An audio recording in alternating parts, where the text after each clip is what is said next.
Before history had names for kingdoms, before maps had borders, someone was already creating monuments that would outlive both. Thousands of years later, they remain among the most studied places on Earth. Yet many still refuse to give up their greatest secrets. Their builders left behind no detailed manuals, no complete records, and often no explanation for the extraordinary choices they made. Instead, they left precision where there should have been error, scale where there should have been limits, and mysteries that have endured longer than the civilizations themselves. Every generation believes it is closer to solving them, but every new discovery reminds us of a humbling truth. The ancient world may not be stranger than we imagine. It may simply be far more advanced than we have learned to recognize. Temple of Jupiter, Baalbek, in eastern Lebanon, emerged from centuries of accumulated ruins after systematic excavations by German archaeologists, beginning in the late 19th century, revealed that beneath the famous Roman temple stood one of the most extraordinary megalithic foundations ever constructed. While the soaring columns quickly became symbols of Roman engineering, it was the immense platform hidden beneath them that transformed Baalbek into one of archaeology's greatest engineering mysteries.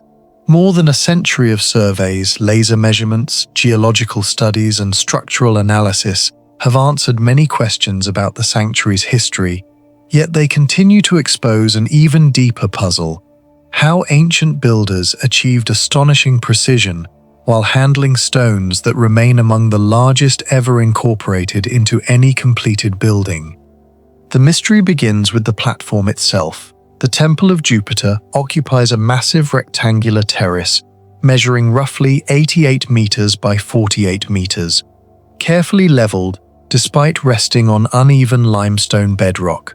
Engineers examining the foundations have found that the courses of masonry remain remarkably straight over long distances, with corners that deviate only minimally from true right angles. Such precision required accurate surveying across thousands of square meters before a single block could be placed. Unlike modern builders, the ancient engineers had no laser levels, total stations, or satellite positioning, yet the geometry of the platform demonstrates that they established an exceptionally reliable reference system capable of maintaining alignment throughout every phase of construction. That accuracy becomes even more astonishing along the western retaining wall, where three enormous limestone blocks, known collectively as the trilithon, rest one above another. Each block measures approximately 19 to 20 meters in length, around 4 meters in height, more than 3.5 meters in width, and is estimated to weigh between 750 and 800 tons. Their size alone has fascinated visitors for centuries, but their true significance lies in their placement. Despite their immense mass, the stones form an almost perfectly continuous horizontal course. The contact surfaces were prepared so precisely that the joints remain exceptionally tight, even after nearly 2,000 years of earthquakes, weathering, and settlement. Modern engineers recognize that placing objects weighing hundreds of tons is already difficult. Positioning them with such consistency across an entire retaining wall is an entirely different challenge. The question becomes even more difficult because these stones were never intended simply to rest on the ground. The trilithon blocks were positioned several meters above the foundation level, supported by earlier masonry beneath them. This means the builders first had to transport each stone from the quarry, raise it to the required elevation, and then lower it into its final position without damaging either the stone or the surrounding structure. No physical evidence survives for cranes capable of lifting such weights, and no Roman lifting machine described in surviving texts approaches this scale. Numerous reconstructions involving earthen ramps, timber sledges, rollers, levers, and counterweight systems have been proposed. Yet none has demonstrated the complete sequence from quarry to finished wall using blocks approaching 800 tons, while maintaining the remarkable precision visible today. The nearby quarry only deepens the mystery. Less than 1 kilometer southwest of the temple lies the source of the limestone used for the sanctuary. Here, archaeologists discovered the famous Stone of the Pregnant Woman, a monolith approximately 20 meters long, with an estimated weight exceeding 1,000 tons. Excavations conducted by the German Archaeological Institute in 2014 uncovered another unfinished block estimated at around 1,240 tons, and further investigation identified an even larger monolith approaching 1,650 tons, making it one of the largest stone blocks ever quarried by the ancient world. These discoveries prove beyond doubt that the builders possessed both the knowledge and confidence to extract stones vastly larger than those ultimately installed in the temple itself. What remains unknown is why these gigantic blocks were abandoned, while slightly smaller stones successfully reached the completed structure. Moving such blocks was only one aspect of the problem.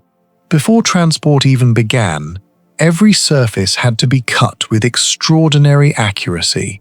A stone weighing 800 tons cannot easily be reshaped after installation. If the dimensions differed by even a few centimeters, correcting the error would have been almost impossible once the block reached the construction platform. This suggests that measurements taken in the quarry had to correspond exactly with measurements at the building site hundreds of meters away. Such coordination required careful planning, standardized units of measurement, and an advanced understanding of geometry that is rarely associated with construction on this scale. Even today, modern heavy engineering depends on detailed calculations before components of comparable size are moved into position. Another feature continues to puzzle structural engineers. Conventional construction principles generally place the heaviest materials at the lowest level to maximize stability. At Baalbek, however, some of the largest blocks occupy higher courses within the retaining wall rather than the very base. Several researchers have argued that this arrangement may have improved the wall's ability to distribute stress or resist seismic movement, while others believe it reflected practical limitations during construction. Computer simulations indicate that the enormous stones contribute significantly to the overall rigidity of the platform, but no consensus has emerged explaining why this particular arrangement was preferred over seemingly simpler alternatives. The decision appears deliberate, yet its exact engineering logic remains uncertain. Equally remarkable is the quality of the stone joints throughout the platform. Although the blocks were not polished to the mirror-like finish seen at certain Andean sites, many adjoining faces fit with exceptional precision. Mortar played only a limited structural role, meaning the stability of the wall depended largely upon accurately prepared contact surfaces. Careful dressing ensured that the tremendous weight of each block was distributed evenly across neighboring stones, reducing localized stress that could otherwise have produced fractures or long-term deformation. The fact that much of the platform has survived repeated earthquakes, including devastating seismic events documented throughout Lebanon's history, suggests the builders understood far more about load distribution than their surviving written records reveal. The identity of those builders has itself become part of the debate. The visible Temple of Jupiter belongs to the Roman imperial period, with major construction beginning during the reign of Augustus and continuing for generations. Many archaeologists therefore attribute the megalithic platform to Roman engineers working with exceptionally ambitious methods. Others argue that the platform's construction techniques differ so dramatically from other Roman monuments that at least part of the foundation may predate the Roman sanctuary. Excavations have produced no definitive evidence proving the platform belonged to an earlier civilization, yet neither have they completely eliminated that possibility. Until new archaeological evidence emerges, the chronology of the megalithic foundation remains one of Baalbek's most persistent unanswered questions. Modern technology has clarified many aspects of the monument without resolving its greatest mystery. Three-dimensional laser scanning has documented the geometry of the platform with remarkable accuracy. Geological studies have confirmed that the quarry and temple share the same limestone formation. Structural analyses have demonstrated that the retaining walls continue to perform exactly as massive gravity structures should. None of these discoveries, however, explains the complete engineering process. Researchers can estimate how individual stages might have worked, but no experimentally verified reconstruction has successfully reproduced the entire sequence of quarrying, transporting, elevating, aligning, and placing stones weighing hundreds of tons, with the precision still visible at Baalbek today. Tiryns rises from a low limestone ridge in the Argolis region of southern Greece, only a few kilometers from Mycenae, yet its greatest mystery has never been the legends of kings or heroes. It is the astonishing precision of walls that have survived for more than 3,300 years, despite earthquakes, wars, weathering, and continuous human activity. First described by ancient Greek writers, scientifically investigated by Heinrich Schliemann and Wilhelm Dörpfeld in the late 19th century, and later documented through modern archaeological surveys, Tiryns continues to challenge researchers because every new measurement confirms that its builders achieved a level of engineering accuracy far beyond what many would expect from the late Bronze Age. Excavations revealed that the citadel reached its greatest development during the 13th century BCE, when it served as one of the major fortified centers of the Mycenaean civilization. Perched on a rocky outcrop approximately 300 meters long, the fortress was not imposed upon the landscape, but carefully integrated with it.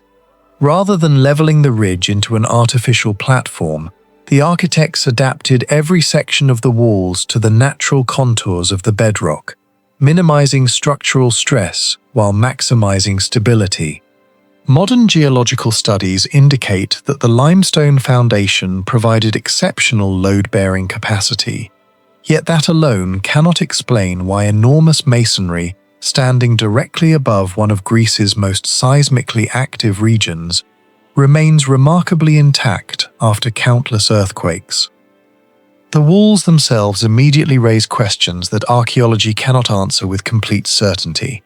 Constructed in what is now known as Cyclopean masonry, they consist of irregular limestone blocks, many measuring between 2 and 4 meters in length and weighing roughly 8 to 20 tons, while several individual stones are estimated to exceed 30 tons.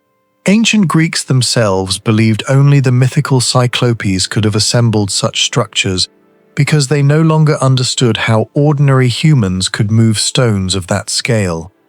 Modern archaeology rejects the legend, but still cannot reconstruct the exact engineering sequence used to quarry, transport, position, and stabilize every block with such extraordinary control. The precision becomes even more impressive when viewed closely. Unlike later masonry that relies heavily on mortar, the builders of Tiryns depended almost entirely upon gravity and carefully prepared contact surfaces. Every massive block rests against neighboring stones with remarkable stability, despite their irregular shapes. Small chocking stones were inserted only where necessary to eliminate voids and distribute pressure, creating a system that behaves less like stacked rocks and more like an interconnected structural network. Engineers studying Cyclopean construction often note that the load is shared across multiple contact points rather than concentrated in individual stones, reducing localized stress and allowing the entire wall to function as a single resilient mass. Such understanding reflects sophisticated empirical knowledge of structural mechanics, even if the mathematical principles behind it would not be formally described for thousands of years. As researchers continued examining the fortress, another remarkable feature emerged inside the walls themselves. In several sections, the masonry reaches nearly 17 meters in thickness, yet the interior is far from solid. Hidden within these enormous defensive barriers are long corbel-vaulted galleries built entirely from stone. Each successive layer projects slightly inward until the opposing sides meet overhead, creating self-supporting passages without keystones, iron reinforcement, or mortar. Constructing even a single gallery demanded accurate geometric planning because every projecting stone influenced the position of the next. An error of only a few centimeters, repeated through dozens of courses, could have caused the roof to collapse long before completion. Instead, many of these galleries remain accessible today after more than 3 millennia, demonstrating that their builders understood cumulative geometric accuracy with astonishing precision. The existence of these internal corridors also suggests that the walls were designed as complete engineering systems rather than simple defensive barriers. Archaeologists believe the galleries served as protected storage areas, communication routes, or sheltered positions during sieges, but regardless of their precise function, their integration required every structural dimension to be calculated before construction began. Once thousands of tons of stone had been stacked above them, correcting mistakes would have been virtually impossible. The successful execution, therefore, implies careful surveying and planning that preceded the placement of the first massive block. Perhaps even more remarkable is the fortress's relationship with earthquakes. The Peloponnese lies within one of the most active seismic zones in Europe, experiencing repeated tectonic movement throughout recorded history. Conventional intuition might suggest that walls built without mortar would collapse easily during strong shaking, yet the opposite appears to have occurred. Because the enormous stones are not rigidly bonded together, they possess limited capacity to absorb and redistribute seismic energy through microscopic movement before settling back into stable positions. Modern structural engineers have compared this behavior to certain principles underlying contemporary seismic-resistant masonry, although no evidence suggests the Mycenaeans understood plate tectonics or earthquake engineering in modern scientific terms. Whether this resilience resulted from deliberate experimentation or centuries of accumulated practical knowledge remains one of the site's enduring mysteries. The precision extends beyond the walls into the overall layout of the citadel. At its heart stood the royal megaron, whose central hearth, surrounding columns, entrance corridor, and principal axis were organized according to a carefully balanced architectural plan. Excavation has shown that circulation through successive courtyards and gateways follows a deliberate sequence rather than random expansion, suggesting the fortress developed from an integrated design concept. Surveying such an arrangement without modern optical instruments would have required reliable measuring systems, consistent reference lines, and skilled builders capable of reproducing planned dimensions across an extensive construction project. Yet almost none of the practical tools, measuring devices, or construction manuals that could explain this achievement have survived. The gateways introduce another engineering puzzle. Several entrances depended upon enormous horizontal lintels placed high above passageways. Raising blocks weighing many tons onto elevated supports demanded precise control over balance and positioning, because even slight misalignment could have fractured the stone or destabilized adjacent masonry. Archaeologists have proposed earthen ramps, timber scaffolding, rollers, sledges, and coordinated labor forces as possible methods, but no direct archaeological evidence has identified the exact lifting technique used at Tiryns. Every hypothesis remains plausible, yet none fully explains how such heavy elements were repeatedly positioned with the accuracy still visible today. Water management reveals another layer of sophisticated planning. Excavations uncovered drainage channels and hydraulic systems integrated beneath floors and through portions of the fortress, indicating that rainwater disposal formed part of the original construction strategy rather than an afterthought.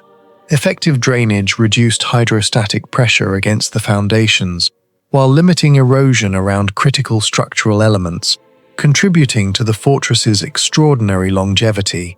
Such infrastructure demonstrates that the architects were not focused solely on erecting imposing walls, but understood that long-term stability depended equally upon controlling environmental forces acting beneath and around the monument.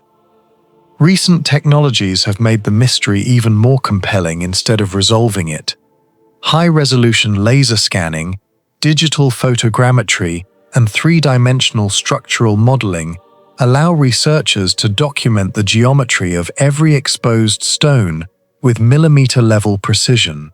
These surveys consistently show that despite thousands of years of weathering, many sections preserve remarkably stable alignments, nearly vertical faces, and carefully controlled wall geometry. Modern analysis has therefore strengthened confidence in the extraordinary accuracy of the original construction, while simultaneously highlighting how little is known about the organizational systems that produced it. Archaeologists can model the finished architecture in extraordinary detail, yet they still cannot reconstruct the complete sequence by which Bronze Age engineers transformed irregular limestone blocks into one of the strongest fortifications of the ancient Mediterranean. The Temple of Apollo at Didyma rises near modern Didim on the western coast of Turkey, roughly 18 kilometers south of ancient Miletus. French and German archaeologists began systematic excavations at the sanctuary in the 19th century, but the structure they uncovered was unlike an ordinary Greek temple. Behind its monumental Ionic facade lay an open courtyard sunk several meters below the surrounding platform, connected to the entrance through two narrow stone passageways. The building appeared outwardly conventional, yet its internal geometry revealed a design of extraordinary complexity. The surviving temple was begun during the late 4th century BC, after Alexander the Great's conquest ended Persian control of the region. It replaced an earlier sanctuary destroyed during the Ionian Revolt, and was intended to restore one of the most influential oracles in the Greek world. Its upper platform measured approximately 109 by 51 meters, while the complete stepped foundation extended even farther. A double colonnade of about 120 enormous Ionic columns was planned around the building, each nearly 20 meters tall and approximately 2 meters in diameter at the base. The scale was comparable to the largest temples at Ephesus and Samos, but Didyma demanded something more difficult than size alone. Every component had to remain geometrically consistent across a structure longer than a modern football field. The columns were assembled from massive circular drums placed one above another. Each drum had to be centered accurately because even a small horizontal displacement near the base would have produced a visible lean almost 20 meters higher. The finished shafts were also designed with a slight controlled curvature known as entasis, preventing them from appearing thin or concave when viewed from ground level. Creating that effect required the diameter to change gradually along the entire height of the shaft, following a calculated profile rather than a simple straight taper. For centuries, archaeologists assumed Greek architects must have used portable drawings or wooden templates to control such forms, although almost none had survived. Then, in 1979, architectural historian Lothar Haselberger identified extremely fine lines incised into the unfinished walls of Didyma. They were not random scratches. When examined and reconstructed, the lines formed full-scale construction drawings for parts of the temple, including the profile of a column shaft and the complex curves of an Ionic column base. Several drawings overlapped one another, accompanied by parallel divisions representing measuring units. The discovery provided rare physical evidence that ancient builders worked from precisely constructed geometric diagrams drawn directly onto the monument itself. The scale of these drawings is what makes them especially remarkable. Instead of reducing the design onto a small sheet, The builders marked critical curves at full size, allowing measurements to be transferred directly to stone. Traces of red coloring found beneath some of the incisions suggest that parts of the wall were first coated to make the lines easier to see. Straight edges, compasses, cords, and calibrated measuring rods could then transform abstract geometry into templates for masons working elsewhere on the structure. The method explains how complex profiles were generated, yet it also exposes the level of planning required. A tiny error in the initial curve would have been repeated across dozens of column drums, bases, and capitals, multiplying the distortion throughout the colonnade. The temple's proportional system was equally controlled. Measurements indicate that its major components were organized using a consistent ionic foot of approximately 29.4 centimeters. Column spacing, base dimensions, wall divisions, and internal architectural elements could therefore be expressed as multiples or fractions of a common unit. This modular method allowed different teams to produce components that belonged to the same geometric system even when they were carved at different times. Didyma was not constructed during a single campaign. Work continued intermittently through the Hellenistic and Roman periods, involving generations of architects, quarrymen, and sculptors.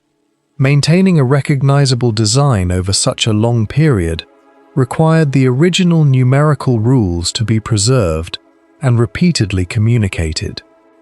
Evidence of that organization survives in a remarkable collection of inscribed building accounts. Beginning around 230 BC, the sanctuary administration published annual reports describing progress on the temple. 28 surviving inscriptions record aspects of quarrying, labor, payments, and the production of architectural components.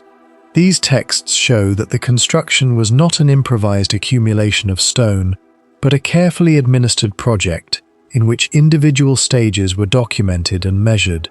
They also reveal the enormous cost of precision. One reconstructed estimate suggests that a single completed column could require tens of thousands of drachmas, while an ordinary worker might earn only a small number of drachmas per day.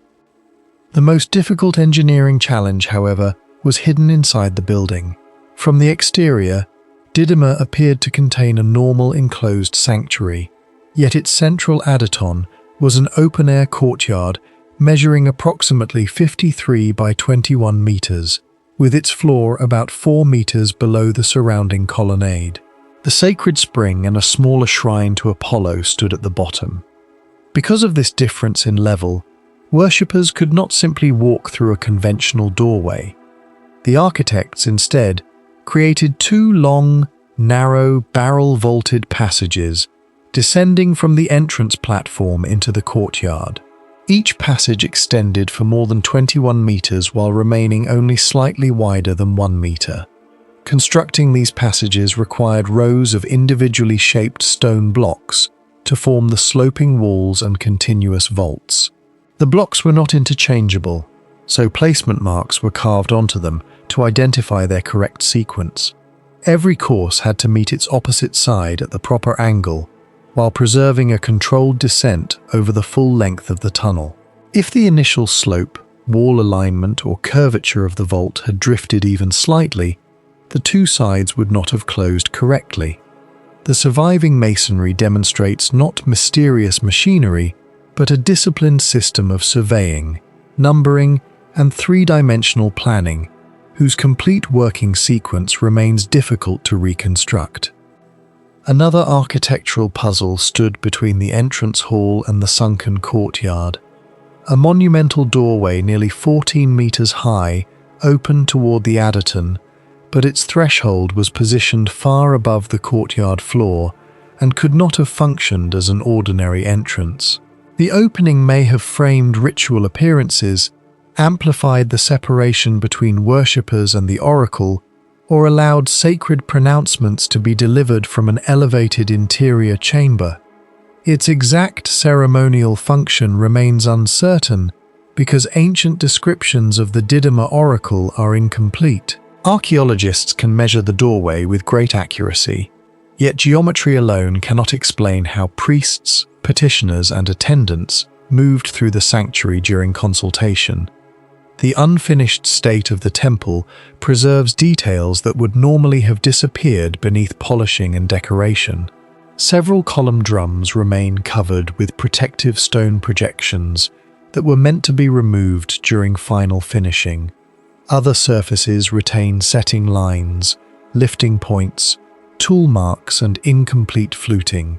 These features reveal that many blocks were transported and installed in a roughly shaped condition before being finished in place.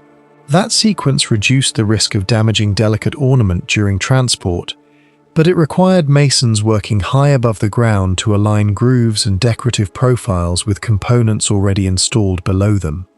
Each ionic shaft was intended to carry 24 vertical flutes. To produce a continuous visual rhythm, the masons first divided the circumference into equal sectors and then carved every groove so that it followed the taper and entasis of the column. The task became increasingly difficult where one drum met another. A groove cut even slightly out of position would create a visible break at the joint. The unfinished drums at Didyma preserve enough construction evidence to show that the result came from careful marking and staged carving. Although the precise combination of instruments, templates, and quality control procedures is still debated. The same tension between explanation and uncertainty defines the entire monument. Its builders clearly possessed practical geometry, standardized units, full-scale drawings, lifting technology, and a sophisticated administrative system. Nothing at Didyma requires a lost civilization or unknown machines. Yet knowing the tools does not automatically reproduce the process. Archaeologists still cannot reconstruct every step by which separate workshops maintained compatible measurements, transferred subtle curves between distant blocks, and corrected accumulated errors across more than 100 meters of construction.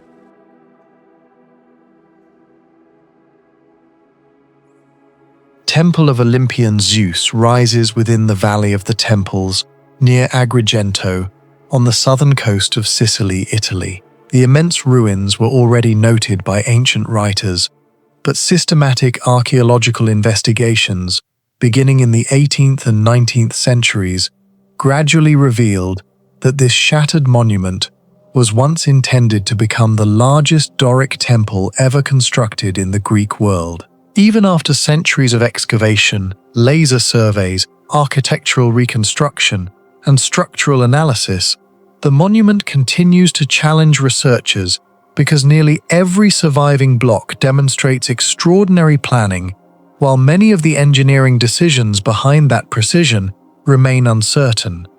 Construction began shortly after the Greek victory over Carthage at the Battle of Himera in 480 BC, during the height of ancient Acragas, one of the wealthiest cities in Magna Graecia.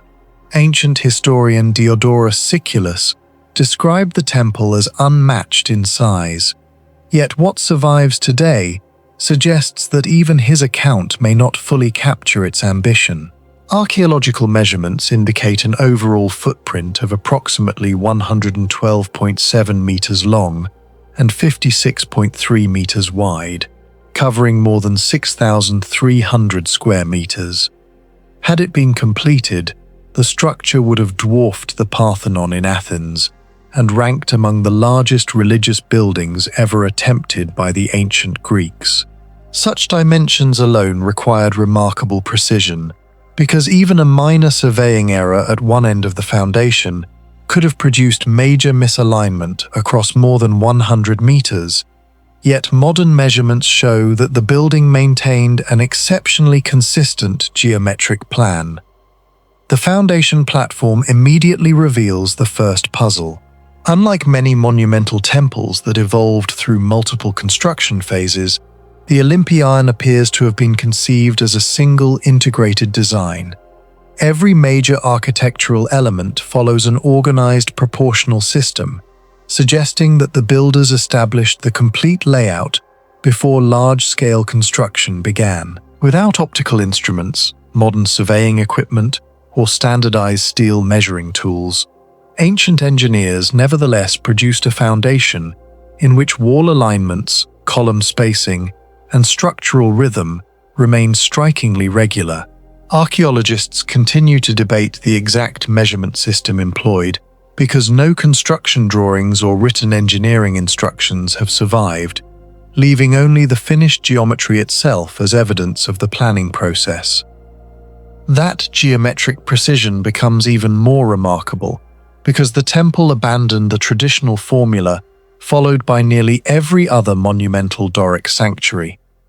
Greek temples normally featured freestanding columns surrounding the exterior, allowing both structural support and visual symmetry. At Agrigento, however, the columns were not completely detached from the surrounding walls. Instead, massive engaged columns were integrated directly into the outer masonry, creating a hybrid structural system unlike any other temple of comparable scale. Each column measured roughly 4 meters in diameter and probably reached between 18 and 20 meters in height. Their spacing remains impressively consistent throughout the surviving sections, yet researchers still disagree about why this unconventional solution was adopted. Some structural engineers argue that integrating the columns into the walls increased rigidity and distributed loads more effectively across the enormous building. Others believe the design reflected aesthetic innovation rather than engineering necessity. No surviving ancient explanation confirms either interpretation. As excavation progressed, archaeologists uncovered one of the most astonishing features ever associated with a Greek temple. Scattered among the collapsed masonry lay fragments of colossal stone figures, later identified as telemons, gigantic male statues standing approximately 7.5 to 8 meters tall. Reconstruction indicates that nearly 38 of these figures originally occupied recesses between the engaged columns. Unlike ordinary architectural sculpture placed on pediments or roof lines, these immense statues appear to have stood high above ground level, positioned against the walls as though supporting the upper portions of the building. Whether they actually carried structural loads or merely created the visual impression of doing so remains one of the site's greatest unanswered questions. Computer simulations have produced conflicting results, with some suggesting that portions of the weight could indeed have been transferred through the statues, while others conclude that the primary loads remained within the surrounding masonry. The collapse of the upper structure prevents definitive verification because the original arrangement no longer survives intact. The mystery deepens when researchers attempt to reconstruct the vanished roof. Based on the dimensions of comparable Greek temples, the Olympian would have required an enormous timber framework supporting thousands of tons of roofing materials above walls and columns already unprecedented in scale. Yet virtually every component of that superstructure has disappeared. Without surviving beams or complete upper masonry, archaeologists cannot determine the precise load path that carried such tremendous weight safely to the foundations. Questions remain regarding the placement of major roof supports, the relationship between the telemons and the roof system, and the exact engineering sequence used during construction. Modern digital reconstruction can estimate possible solutions, but no single model has gained universal acceptance. The stone itself introduces another remarkable level of precision. Builders quarried local calcarenite, a relatively workable limestone that nevertheless demanded careful shaping when blocks weighing many tons had to fit together across enormous distances. Examination of surviving masonry reveals flat bedding surfaces, remarkably uniform courses, and carefully controlled dimensions repeated throughout the structure. While the joints are not polygonal like those seen in certain megalithic sites, they demonstrate a high degree of standardization consistent with advanced planning rather than improvised construction. Individual blocks frequently align so consistently that the entire elevation appears governed by an invisible modular grid. This regularity has led architectural historians to conclude that the builders relied upon a sophisticated proportional system whose exact mathematical basis has never been recovered. Transporting and positioning those massive stones presents another enduring engineering mystery. Although the quarry lay relatively close to the construction site, moving blocks weighing several tons across prepared routes and then raising them to heights approaching 20 meters represented a formidable logistical challenge. Ancient Greeks certainly employed ropes, wooden cranes, lifting holes, rollers, and compound pulley systems, yet direct archaeological evidence showing precisely how these methods were scaled for the Olympion remains absent. No preserved construction equipment survives, and no contemporary technical descriptions explain how builders safely assembled architectural components of such exceptional size. Experimental archaeology has demonstrated that ancient lifting technology could move impressive weights, but reproducing the exact construction sequence of Agrigento's temple continues to involve informed speculation rather than confirmed fact. Modern surveying technologies have added another layer to the puzzle instead of resolving it completely. High-resolution laser scanning, photogrammetry, drone mapping, and digital three-dimensional reconstruction have measured the surviving ruins with millimeter-level accuracy. Rather than exposing careless workmanship, these studies consistently reveal disciplined geometry maintained across the entire platform, despite centuries of collapse and earthquake damage. Straight wall lines extend over extraordinary distances with minimal deviation. Column spacing follows carefully repeated intervals, and the architectural rhythm remains coherent, even where only foundations survive. Such consistency demonstrates that the ancient surveyors possessed methods capable of controlling large-scale construction far more effectively than their limited tools might initially suggest. Exactly how those measurements were transferred from design to finished masonry, however, remains uncertain because the practical procedures have vanished from history. Earthquakes have further complicated attempts to understand the original building. Sicily occupies an active tectonic region, and repeated seismic events over more than 2,000 years contributed significantly to the temple's destruction. Ironically, this raises another unresolved question. If the builders intentionally integrated the columns into the surrounding walls to improve structural stability, was the design partly intended to resist seismic forces? Several engineers have proposed that the unusually rigid exterior created additional resistance against lateral movement, while others argue that such rigidity could actually have increased vulnerability during major earthquakes. Because the structure was never completed and later collapsed under multiple destructive events, testing either hypothesis against the original building is impossible. Temple of Bacchus rises within the ancient sanctuary of Baalbek in Lebanon, where one of the most remarkably preserved Roman temples continues to challenge engineers as much as archaeologists. While the neighboring Temple of Jupiter is famous for its colossal foundation stones, the Temple of Bacchus presents a different mystery. Its greatest achievement is not simply size but extraordinary precision. Nearly every visible element demonstrates careful planning, exact geometry, and construction accuracy that remained intact, despite almost 2,000 years of earthquakes, weathering, and human conflict. Rather than asking how the Romans built a monumental temple, the more compelling question is how they built one with such astonishing precision, using only the surveying methods and mechanical technology available during the first centuries of the Roman Empire. The site lies in the fertile Bequra Valley, approximately 85 kilometers northeast of Beirut. Ancient Baalbek had already been an important religious center long before Roman rule, but the massive sanctuary known today was largely constructed between the late 1st century BC and the 2nd century AD. Modern archaeological investigation began during the 19th century As European explorers documented the monumental ruins with detailed drawings and measurements, large-scale excavation undertaken by German archaeological teams between 1898 and 1905 revealed the temple's original layout beneath centuries of accumulated debris.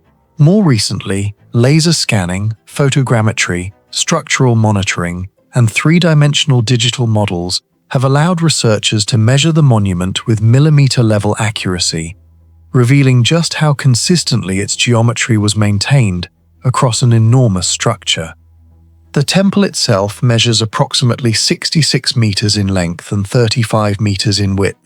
42 Corinthian columns originally surrounded the building, each rising roughly 19 meters high, with diameters approaching 2.2 meters.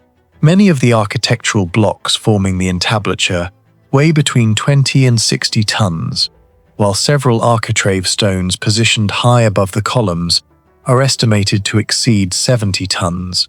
Every one of these blocks had to be quarried, transported, lifted nearly 20 meters into the air, and positioned with exceptional accuracy, because even slight misalignment would have multiplied across the entire structure. Unlike modern steel construction, Roman stone architecture allowed almost no flexibility once the blocks were lowered into place. This remarkable consistency becomes even more impressive when examining the surviving masonry. Modern laser surveys reveal that the rows of columns remain extraordinarily regular despite the enormous dimensions involved. Distances between adjacent columns vary only by very small amounts, while the principal architectural axis remains strikingly straight across the entire length of the temple. Achieving this level of consistency required a surveying system capable of controlling measurements over tens of meters without modern optical instruments, electronic distance measurement, or satellite positioning. Roman engineers certainly possessed sophisticated tools such as the groma, chorobates, measuring rods, plumb lines, and water levels. Yet none of these fully explain how cumulative measurement errors were prevented from growing as construction progressed through hundreds of massive stone components. The challenge became even greater because every architectural element depended upon those beneath it. Each column consists of multiple enormous stone drums stacked with remarkable precision. If the lower sections had deviated by only a few millimeters, the error would have become increasingly visible near the capital, almost 20 meters above the ground. Yet many columns still appear nearly vertical today despite centuries of natural movement. Engineers studying the monument have noted that this level of alignment reflects not only careful carving, but also highly disciplined construction procedures capable of maintaining geometric control throughout every stage of assembly. Equally fascinating is the precision achieved where enormous stone blocks meet one another. Many joints display exceptionally tight contact surfaces, allowing the weight of the structure to be distributed evenly across adjoining stones.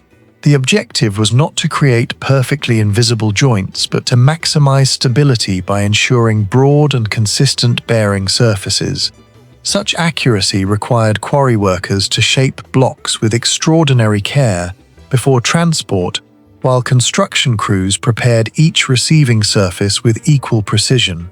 Any significant irregularity would have concentrated stress on only a few points, increasing the likelihood of cracking or gradual structural failure over time. Instead, the temple has survived nearly 2 millennia, with much of its original structural system still functioning exactly as intended. One of the least understood aspects of the monument concerns the enormous architrave blocks positioned above the surrounding colonnade. Stones weighing well over 70 tons now rest approximately 20 meters above ground level. Roman engineers undoubtedly employed cranes, compound pulley systems, capstans, lifting towers, and extensive timber scaffolding elsewhere throughout the empire. Yet direct archaeological evidence describing the exact lifting arrangement used at Baalbek has never been discovered. Reconstructions demonstrate that raising such immense stones was theoretically possible using Roman technology. But the precise sequence of operations, the number of workers involved, the arrangement of lifting equipment, and the methods used to position each block accurately remain matters of continuing debate among structural historians. Adding another layer to the mystery is the remarkable continuity of the temple's decorative program. Elaborate carvings of grape clusters, vine leaves, acanthus foliage, eagles, mythological figures, and intricate floral ornament extend seamlessly across adjacent blocks. In many places, the decoration appears almost uninterrupted, despite passing from one massive stone to the next. This suggests either that many carvings were completed after final assembly, or that every block had been planned and positioned with such precision that sculptors could predict exactly how neighboring stones would align before construction even began. Neither possibility was simple. Carving after assembly required craftsmen to work high above the ground on completed masonry, while carving beforehand demanded an astonishing level of logistical planning in which every stone reached precisely the intended location without error. Perhaps the most enduring engineering puzzle is not how the temple was built, but how it has remained standing. Lebanon occupies an active seismic zone influenced by movements along the Dead Sea Transform Fault System, and historical records describe destructive earthquakes affecting the region repeatedly over many centuries, including major events in AD 551, 749, 1202, and 1759. Numerous monuments throughout Baalbek suffered severe collapse during these earthquakes, yet the Temple of Bacchus retained most of its walls, much of its roof structure above the cellar, and a large proportion of its towering columns. Structural analyses suggest that its massive foundations, carefully balanced load paths, and highly regular geometry distributed seismic forces more effectively than might be expected for a stone building of such scale. But no complete explanation accounts for why it survived substantially better than several neighboring monuments constructed within the same sanctuary. The foundation itself contributes to this discussion because the temple rests upon an exceptionally stable platform capable of supporting tens of thousands of tons without experiencing catastrophic differential settlement. Engineers studying the site have observed remarkably limited distortion, considering both the building's age and its immense weight. Designing such stability required an advanced practical understanding of local geology, bearing capacity, drainage, and long-term ground behavior. Ancient builders possessed no geotechnical laboratories, computer simulations, or reinforced concrete, yet their empirical knowledge produced a foundation that continues to perform after nearly 2,000 years under one of the heaviest masonry structures ever completed by Roman engineers. The monument also demonstrates an extraordinary command of proportional design. Roman architects followed established geometric principles that governed relationships between column height, diameter, spacing, entablature dimensions, and overall visual harmony. At Baalbek, these proportional systems operate on a monumental scale without producing the distortions that often accompany very large construction. Modern measurements show remarkable consistency throughout the architectural composition, indicating that the builders maintained strict dimensional control from foundation to roof. This reflects a level of organizational discipline extending beyond individual craftsmanship into sophisticated project management, involving quarry workers, surveyors, engineers, sculptors, transport crews, and construction supervisors working according to a unified geometric plan. Polygonal walls of Norba rise across the limestone heights of the Lapini Mountains in Lazio, central Italy, where an ancient fortified city overlooks the Pontine Plain from an elevation of about 450 meters. Long before visitors notice the ruins scattered across the hilltop, they encounter walls that seem strangely immune to time. Stretching for roughly 2.5 kilometers around the city, and reaching heights of nearly 13 to 15 meters in places. These fortifications are not built from neat rectangular blocks, but from thousands of enormous limestone stones, each cut into an irregular polygon and fitted so precisely that even after more than 22 centuries, many joints remain almost impossible to penetrate with a knife blade.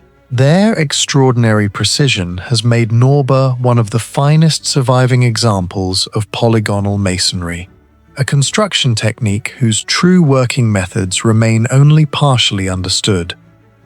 Archaeological investigations identify Norba as a Roman Latin colony, traditionally founded in 492 BC. Although the surviving defensive walls are generally attributed to major rebuilding during the 4th century BC, when Rome strengthened frontier settlements against neighboring peoples. Excavations conducted throughout the 20th century revealed houses, temples, streets, cisterns, and defensive gates within the enclosed city, while historical sources record that Norba was destroyed during the Roman civil wars in 81 BC, after supporting Gaius Marius against Lucius Cornelius Sulla.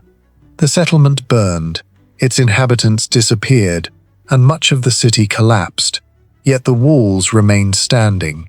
Their survival through more than 2,000 years of earthquakes, weathering, erosion, and abandonment immediately raises a question that continues to fascinate archaeologists and engineers alike.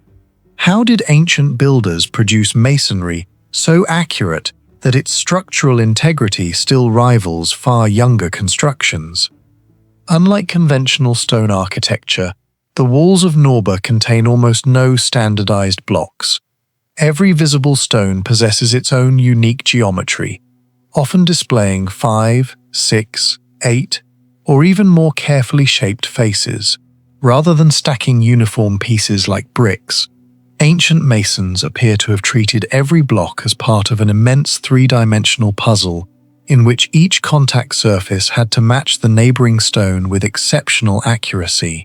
The difficulty increases dramatically because altering one edge inevitably changes several adjoining faces, meaning that every adjustment required careful planning before the stone reached its final position. Modern stonemasons familiar with polygonal masonry frequently observe that manufacturing such irregular blocks can require significantly more labor than producing simple rectangular ashlar, despite using the same raw material. Geological surveys show that the walls were constructed primarily from local limestone quarried directly from the surrounding hills, eliminating the need for extremely long-distance transport, but introducing a different challenge. Individual stones still weigh several tons, while the largest examples are estimated to exceed 20 tons. Even today, lifting and rotating irregular masses of that size demands cranes equipped with precisely controlled rigging. Ancient builders, however, possessed neither hydraulic lifting equipment nor modern steel machinery. No surviving written account explains how these stones were quarried, shaped, transported across steep slopes, and lowered into exact positions without damaging the precisely finished contact surfaces. Archaeologists have proposed combinations of wooden sledges, rollers, earthen ramps, ropes, timber lifting frames, and coordinated human labor. Yet no complete reconstruction has demonstrated every stage of the process with convincing certainty. The astonishing accuracy becomes even more remarkable when the contact surfaces themselves are examined. At first glance, the stones appear merely to touch along flat edges, but detailed architectural surveys reveal that many joints contain subtle variations impossible to recognize from a distance. Certain surfaces display slight undulations rather than perfect planes, suggesting that the builders adjusted each stone repeatedly until microscopic irregularities disappeared under compression. Such craftsmanship would have required continuous testing during construction, because an error of only a few millimeters on one face could prevent the surrounding stones from fitting correctly. Unlike mortar-built walls that compensate for imperfections with thick binding material, Norba's masonry relies almost entirely upon direct stone-to-stone contact. This precision also contributes directly to the wall's remarkable durability. Engineers studying polygonal masonry have noted that irregular interlocking blocks distribute mechanical stresses differently from straight horizontal courses. Instead of concentrating force along continuous joints where cracks may propagate more easily, the complex geometry interrupts potential fracture paths and increases resistance against lateral movement. Although Norba has experienced numerous seismic events affecting central Italy over the centuries, extensive sections of its fortifications continue standing despite the complete disappearance of wooden roofs, domestic buildings, and many interior structures. The walls therefore demonstrate that extraordinary geometric precision was not merely aesthetic, but served a critical structural function. The placement of the largest stones introduces another layer of sophistication. Rather than distributing massive blocks randomly, builders concentrated many of them near gateways, corners, and strategically important defensive points where mechanical loads became greatest. These areas typically represent the weakest sections of ancient fortifications because openings interrupt continuous masonry and create stress concentrations. At Norba, however, the gates remain among the best preserved components of the entire defensive circuit. Porta Maggiore and Porta Signina illustrate how polygonal blocks were combined with enormous horizontal lintels while maintaining exceptionally tight joints around vulnerable entrances. Such planning implies that the builders understood practical principles of load transfer long before formal engineering mathematics existed. Yet one of the deepest mysteries lies not in the completed walls but in the invisible process that created them. Archaeologists have never discovered construction drawings, measurement manuals, standardized templates, or workshops preserving unfinished stones that reveal the complete sequence of production. Every finished block appears individually tailored, but no physical evidence explains how ancient surveyors transferred complex three-dimensional measurements from one stone to another. Some researchers suggest repeated trial fitting at the construction site, while others argue that sophisticated measuring systems using cords, wooden gauges, plumb bobs, and proportional geometry allowed stones to be prepared before transport. Neither hypothesis fully accounts for the remarkable consistency visible throughout kilometers of masonry. The question becomes even more intriguing because polygonal masonry largely disappeared despite its apparent success. Roman builders later became masters of rectangular ashlar construction, brick architecture, and concrete engineering. Their innovations produced aqueducts, amphitheaters, domes, and bridges on an unprecedented scale, yet they gradually abandoned the extremely labor-intensive polygonal technique demonstrated at Norba, Alatri, Segni, and several neighboring cities in Lazio. If polygonal masonry produced walls of exceptional longevity and seismic resilience, why was it replaced rather than refined? Economic explanations argue that precisely shaping every irregular block demanded enormous amounts of skilled labor, compared with standardized rectangular stones that could be produced faster and assembled more efficiently. While this interpretation appears reasonable, no comprehensive experimental study has yet quantified the true difference in labor investment between the two systems under ancient conditions. Debate also continues regarding the identity of the craftsmen responsible for these remarkable fortifications. Traditional scholarship attributes the walls to Roman colonial construction during the 4th century BC, yet some researchers argue that the technique reflects older Italic traditions inherited from local peoples, including the Volsci, who occupied much of the region before Roman expansion. Others note similarities with polygonal fortifications elsewhere in the Mediterranean, raising broader questions about the transmission of specialized stonemasonry knowledge across ancient cultures.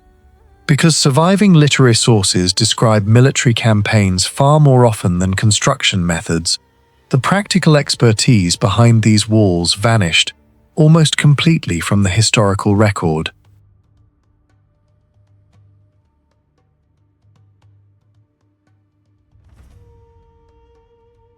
Rising in Bosnia with a shape that appears too deliberate to ignore, its slopes descend at near uniform angles, its silhouette resembles a softened pyramid, and in certain exposures, its surface reveals flat, stacked stone layers that look disturbingly artificial.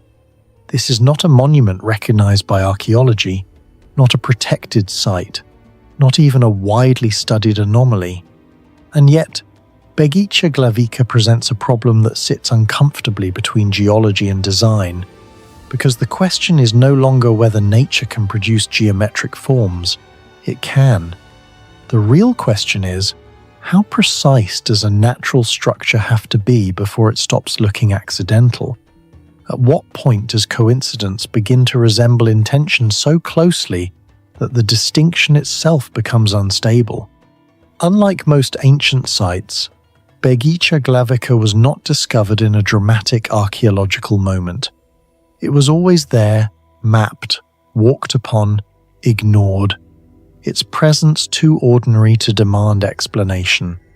Its elevation roughly 100 to 150 meters above surrounding terrain never attracted scientific urgency. Only in recent decades, with the spread of aerial photography, satellite mapping, and digital elevation modeling, did its geometry begin to stand out with unusual clarity. Observers started to notice that the hill's slopes seemed consistently angled, with inclinations estimated between 30 and 40 degrees across multiple faces. These values are not random. They fall within the same stability range used in human-built pyramidal structures, where gravity, load distribution, and erosion resistance are carefully balanced. This does not prove anything, but it introduces a statistical discomfort. Natural hills formed through erosion and sediment deposition typically exhibit irregular slope variation, shaped by wind direction, water flow, vegetation patterns, and tectonic disturbance. Yet Begicea Glavica appears unusually restrained, as if governed by constraints that are not immediately visible. This recognition echoes earlier debates surrounding the Bosnian Pyramid of the Sun, where similar claims of geometric intentionality triggered both global fascination and strong scientific skepticism. In that case, most geologists concluded that the structure was a natural hill shaped by geological processes, while critics argued that certain features remained insufficiently explained. Begicea Glavica, however, has not undergone the same level of scrutiny. It exists in a quieter space, largely unexamined, which paradoxically makes it more intriguing. Without the noise of controversy, its anomalies stand on their own, unfiltered and unresolved. Preliminary surface surveys conducted in the area did not reveal artifacts, tools, or any cultural layers typically associated with human activity. There were no ceramics, no burial remains, no inscriptions, no signs of habitation. By standard archaeological logic, this absence is decisive. Large-scale human construction does not occur in isolation. It leaves behind a network of evidence: quarries, transport routes, worker settlements, ritual spaces. The complete lack of such indicators strongly favors a natural explanation. And yet, despite this absence, the geometry refuses to disappear. Digital terrain analysis suggests partial alignment with cardinal directions, though not with the extreme precision seen in known engineered structures. Deviations of several degrees exist, which are enough to argue against deliberate alignment, but small enough to complicate the idea of randomness. For comparison, the Great Pyramid of Giza is aligned to true north with an error of less than 0.1 degree, representing a level of precision that remains extraordinary even by modern standards. Begicea Glavica does not reach this level, but it also does not behave like a typical eroded hill. It exists in a narrow band between order and chaos, where neither explanation fully dominates. As erosion and limited exploratory digging exposed deeper sections of the hill, a more tangible anomaly emerged. Beneath the surface, layers of flat stone slabs appeared, stacked in sequences that closely resemble construction courses. Individual slabs vary in size, but many fall within thickness ranges of approximately 5 to 15 centimeters, and several exhibit fracture patterns that create near-rectangular shapes. At first glance, the resemblance to masonry is difficult to ignore. The visual language of these formations, flat planes, repeating layers, consistent spacing, aligns with what is typically associated with human-built structures. However, geology offers a powerful counterargument. Sedimentary rock formations, especially limestone and sandstone, naturally develop in layered sequences as particles settle over long periods, sometimes spanning millions of years. Through lithification, these layers compress into solid rock, and under stress, they fracture along bedding planes, producing flat, stackable slabs. In certain environments, these processes can create formations that appear remarkably uniform, even engineered. Similar patterns can be observed in natural cliffs, canyon walls, and stepped terraces formed through chemical precipitation or erosion.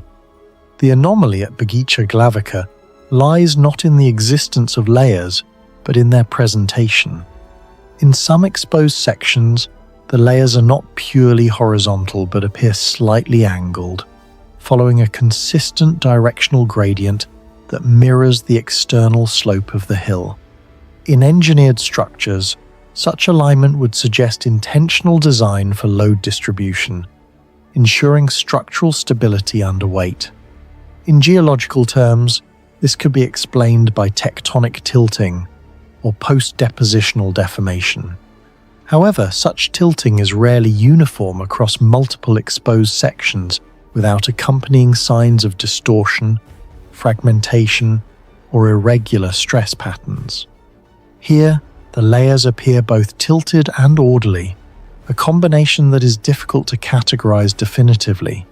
This leads directly into the core mystery, the most controversial and scientifically unresolved aspect of Begica Glavica.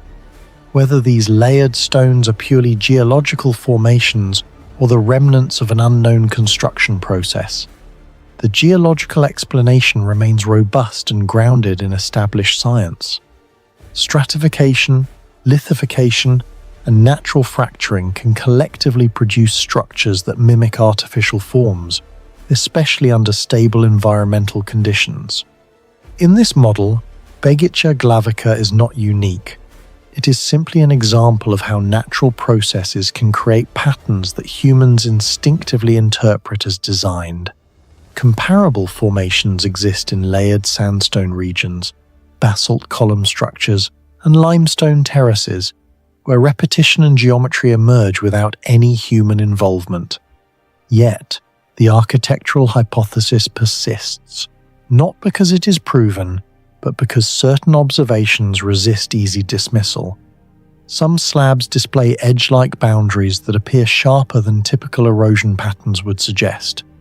In localized areas, the stacking seems too orderly, with minimal variation in spacing and alignment. In certain sections, the orientation of the layers appears to follow the macrogeometry of the hill itself, as if the internal structure is reinforcing the external form. These details have led to comparisons with sites such as Puma Punku, where stone blocks exhibit machining-like precision, and Göbekli Tepe, where large-scale construction predates expected technological capabilities by thousands of years. The comparison is not direct, but conceptual. In each case, the observed outcome seems disproportionate to the assumed process behind it. At present, neither explanation fully resolves the evidence. If Begica Glavica is entirely natural, then it represents an extreme example of geological order emerging from chaotic processes, raising questions about how often such formations occur and why they are so rarely documented. If it is artificial, then it challenges fundamental assumptions about human history, particularly regarding the presence of advanced construction knowledge in contexts where no supporting evidence exists. This duality places the site in a rare scientific category, one that is explainable in theory but not completely accounted for in practice. The ambiguity becomes more significant when viewed in a broader global context. Sites such as Yonaguni Monument present underwater formations with right angles, flat plains, and step-like features that remain debated between natural and artificial origins. Similarly, Gunung Padang has been interpreted both as a natural volcanic hill and as a deeply layered structure, potentially modified by human activity. In each of these cases, the pattern repeats. Geometry suggests intention, geology provides plausible mechanisms, and the available evidence remains insufficient to close the debate. Begicea glavica fits into this pattern almost perfectly. With one crucial difference: it has not been studied extensively. There has been no comprehensive excavation, no deep core drilling to analyze subsurface structure, no high-resolution geophysical imaging to map internal composition. The absence of data naturally reinforces conservative interpretations, but it also leaves open questions that have never been properly tested. The strongest argument against any artificial interpretation remains the absence of cultural context. There are no settlement traces, no tools, no organic remains, no evidence of sustained human activity in the immediate area. Historically, large construction projects are inseparable from the societies that built them. They require labor, resources, organization, and purpose, all of which leave behind measurable traces. Begicea glavica stands alone, without this supporting framework, making the hypothesis of human construction extremely difficult to defend within current archaeological standards.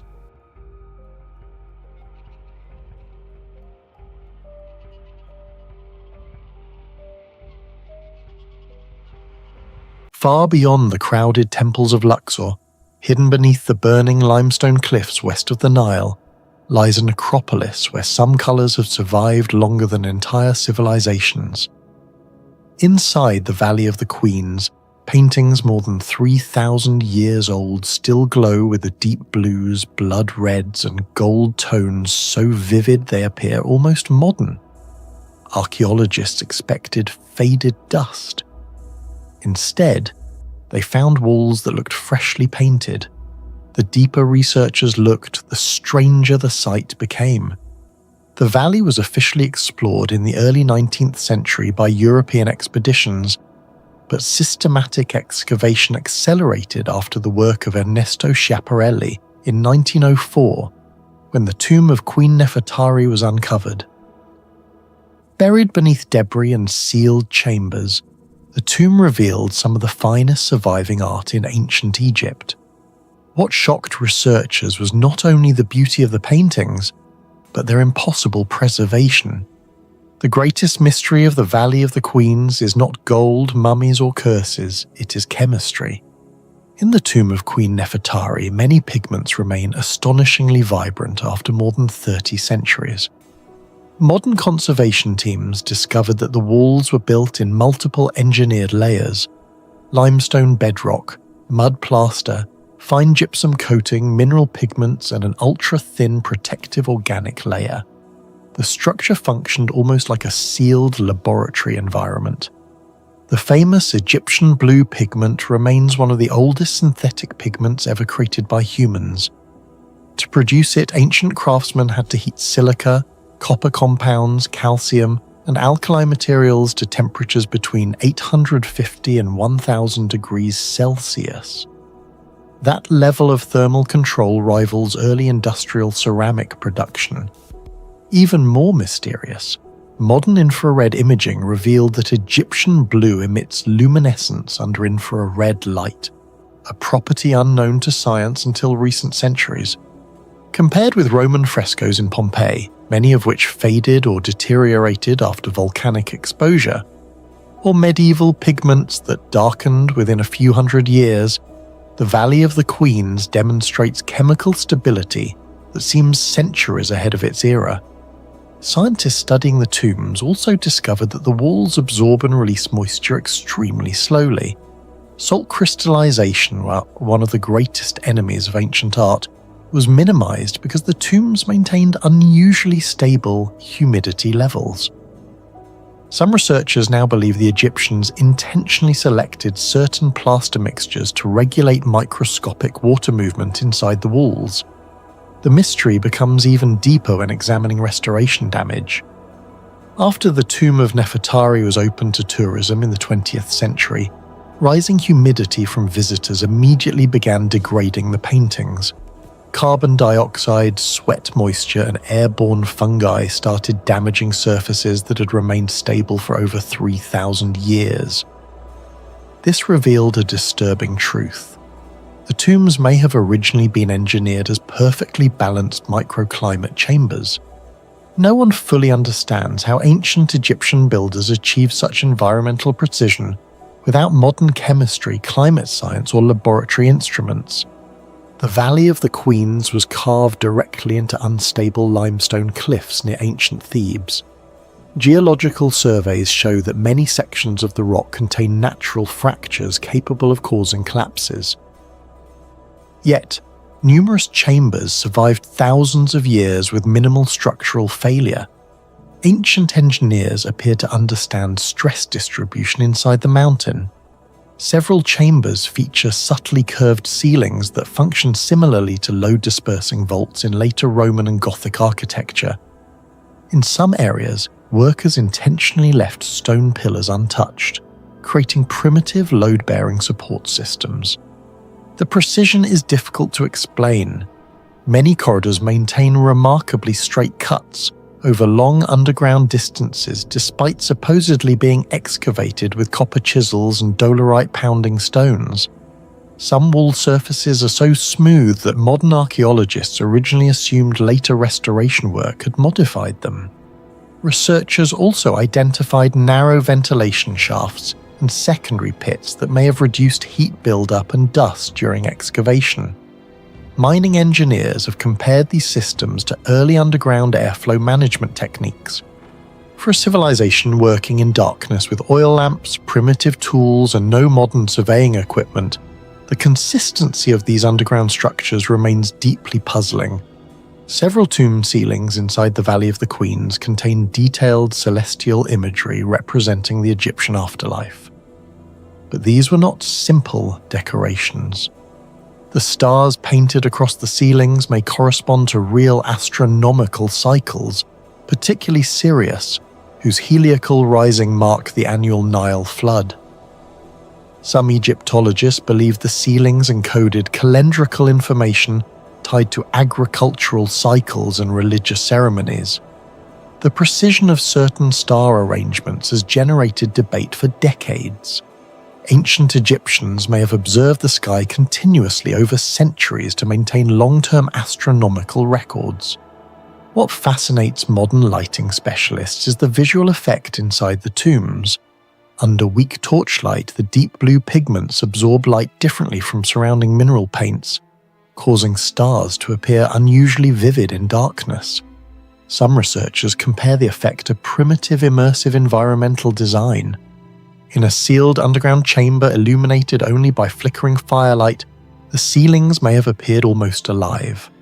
Unlike the popular image of obvious pyramid entrances, many tombs in the Valley of the Queens were deliberately disguised.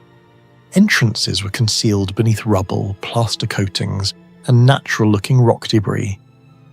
After only a few years of desert erosion, distinguishing a tomb entrance from the surrounding cliff became nearly impossible. Some chambers include misleading side corridors, blocked passages, and concealed niches that may have confused tomb robbers. Archaeologists also found evidence that certain tombs were reopened centuries later by Egyptian officials themselves for repairs or ritual reuse. This raises a difficult question. How did they relocate hidden entrances after the landscape had naturally changed? Several historians believe the valley functioned as a controlled security complex rather than merely a burial ground. Compared with many royal tombs that were looted within generations, some chambers in the Valley of the Queens remained hidden for extraordinarily long periods. One of the least understood mysteries is the environmental stability inside the tombs. Deep chambers experience very small temperature fluctuations compared to the outside desert, where daytime temperatures can exceed 40 degrees Celsius. The surrounding limestone acts as a massive thermal buffer, absorbing heat slowly and releasing it gradually.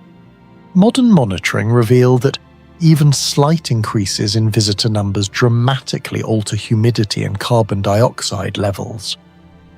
In some areas, fungal colonies began appearing only decades after the tombs were reopened.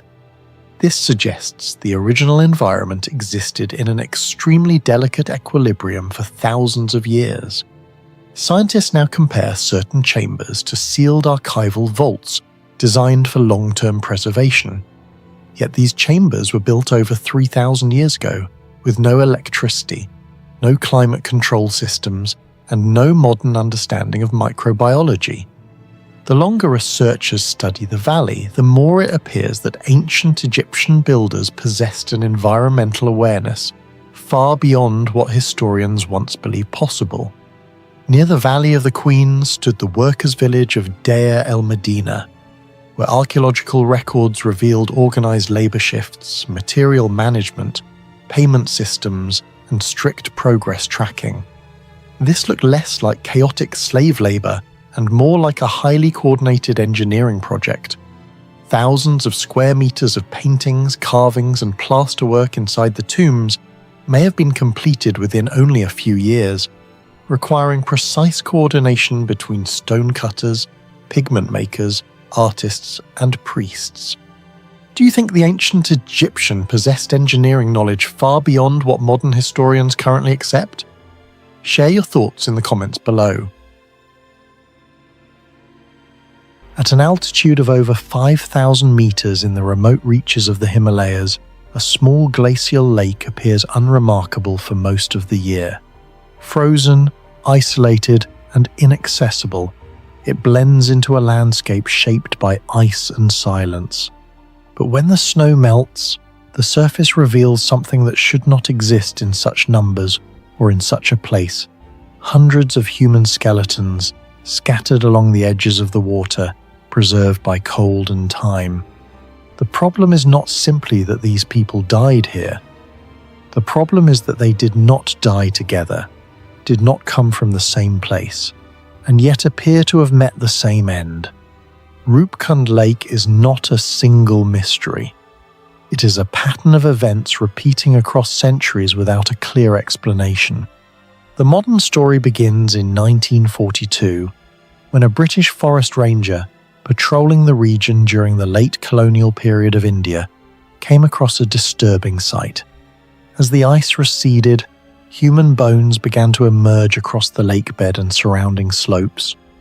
Initial assumptions were shaped by the context of the time.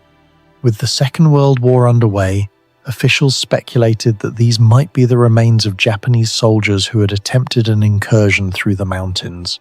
However, closer inspection quickly dismantled this theory. The skeletal remains showed clear signs of age far beyond a few decades. No modern weapons, uniforms, or equipment were found. Instead, artifacts such as wooden tools, leather footwear, iron spearheads, and rings suggested a much older origin. What began as a wartime curiosity immediately transformed into an archaeological anomaly. By the 1950s and 60s, systematic examinations of the bones began. Anthropologists noted that many of the skeletons were remarkably well preserved due to the freezing conditions, allowing for detailed study.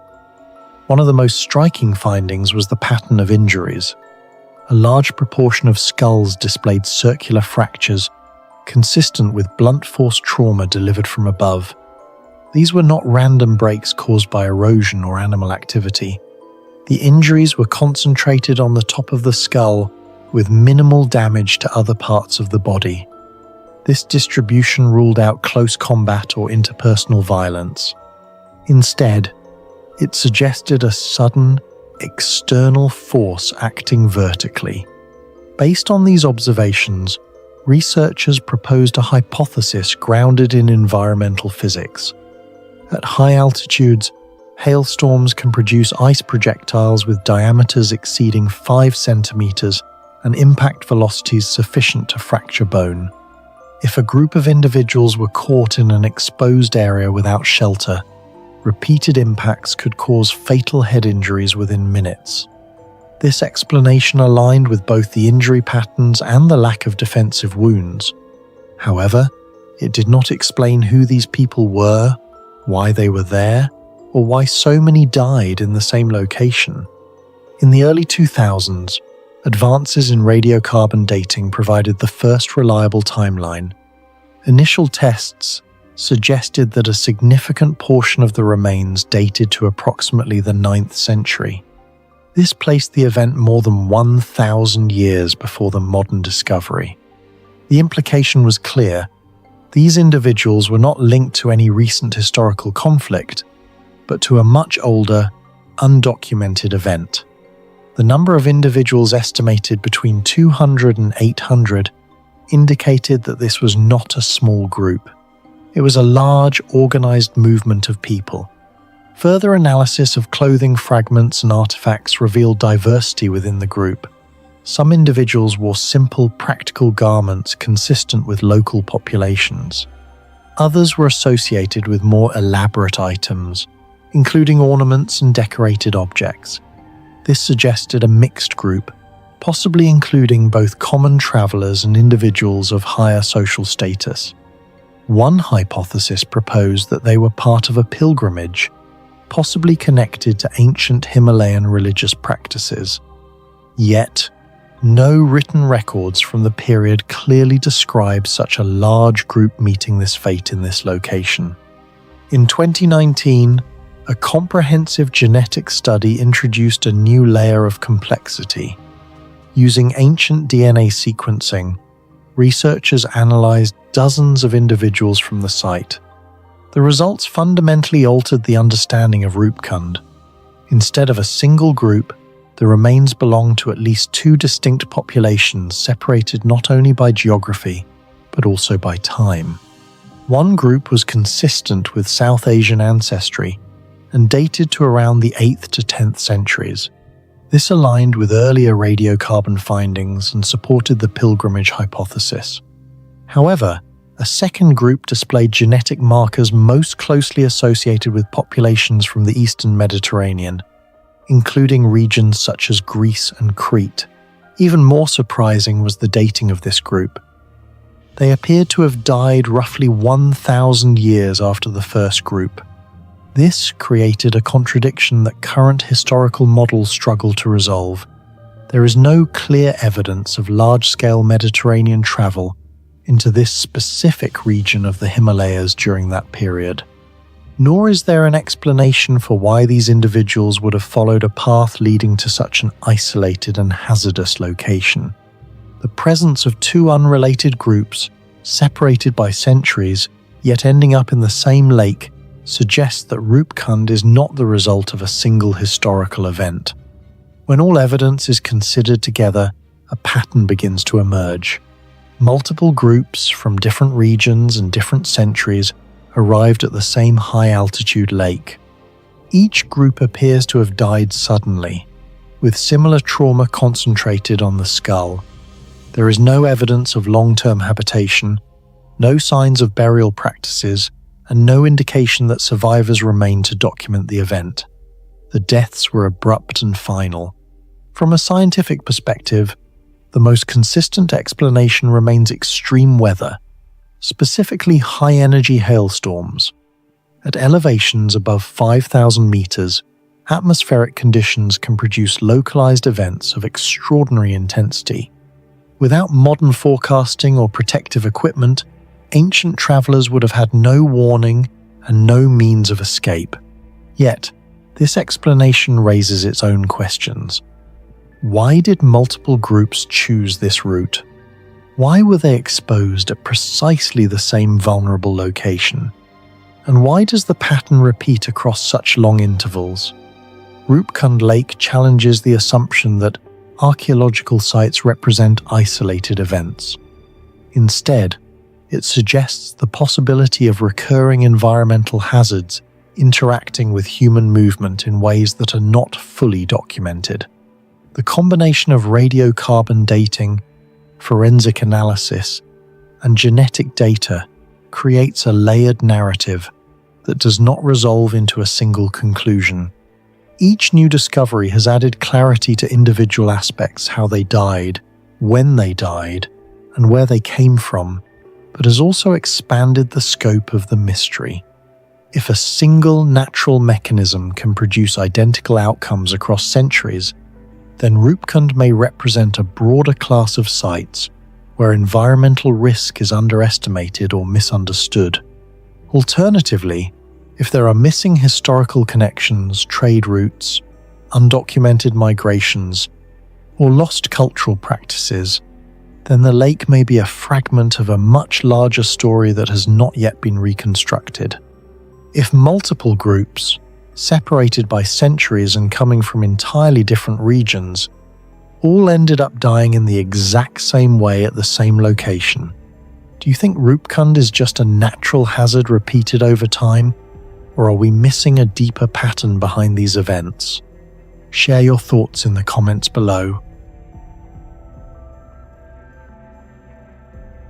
Amethyst stood along the southern coast of Cyprus, overlooking the Mediterranean Sea.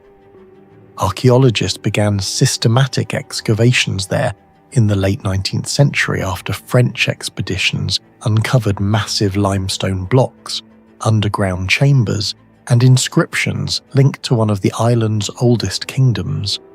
Later excavations revealed an enormous acropolis, harbour installations, ritual caves, water systems, temples dedicated to Aphrodite, and one of the strangest stone artifacts ever discovered in the Eastern Mediterranean, a gigantic monolithic limestone vase weighing more than 14 tons.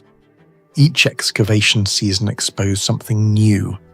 Early digs uncovered Phoenician inscriptions and defensive walls.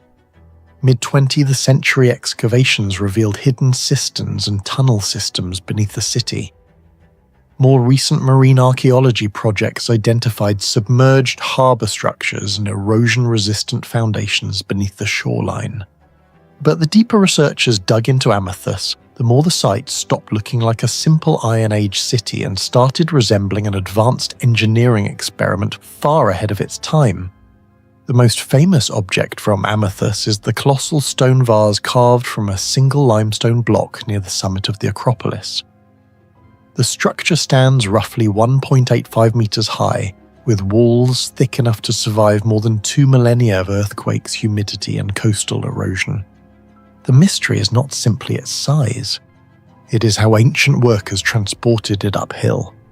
The Acropolis rises approximately 90 meters above sea level, and the slopes surrounding it are steep and uneven.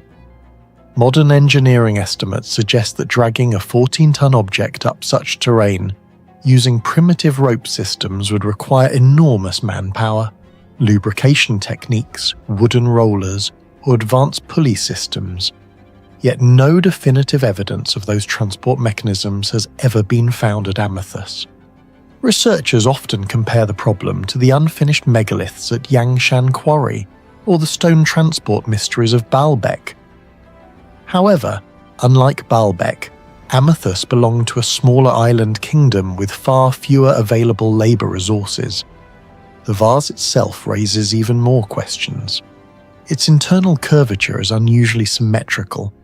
Tool marks suggest controlled carving techniques rather than rough extraction. Some microscopic surface analyses indicate repeated abrasion using harder mineral compounds, possibly quartz-rich sand mixed with water. Experimental archaeologists attempting to recreate similar surfaces using Bronze Age tools found the process dramatically slower than expected. Several sections of the stone show evidence of smoothing so consistent that some researchers compare it to rotary abrasion methods used centuries later in advanced Hellenistic workshops. No one fully understands how Iron Age craftsmen on Cyprus achieved this precision. Beneath Amethyst lies one of the least understood hydraulic systems in the ancient Mediterranean. Hidden below the city are underground tunnels, deep cisterns, narrow channels carved directly into bedrock, and carefully sloped water conduits designed to collect, transport, and preserve water through Cyprus's long dry seasons. This system is one of the greatest unsolved engineering mysteries at the site. Cyprus receives relatively low annual rainfall compared to regions like mainland Greece. Long drought periods would have threatened any coastal settlement, yet Amethyst survived for centuries in a semi-arid environment while maintaining a large urban population.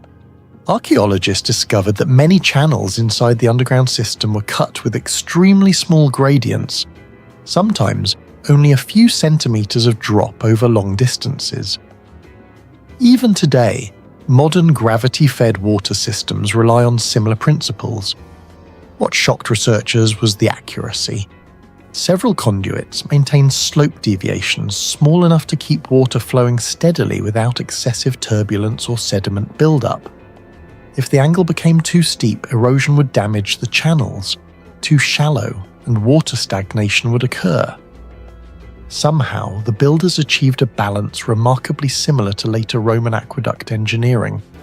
This has led some historians to question whether the hydraulic knowledge at Amethyst developed independently, or whether ancient Mediterranean civilizations exchanged engineering concepts far earlier than previously believed.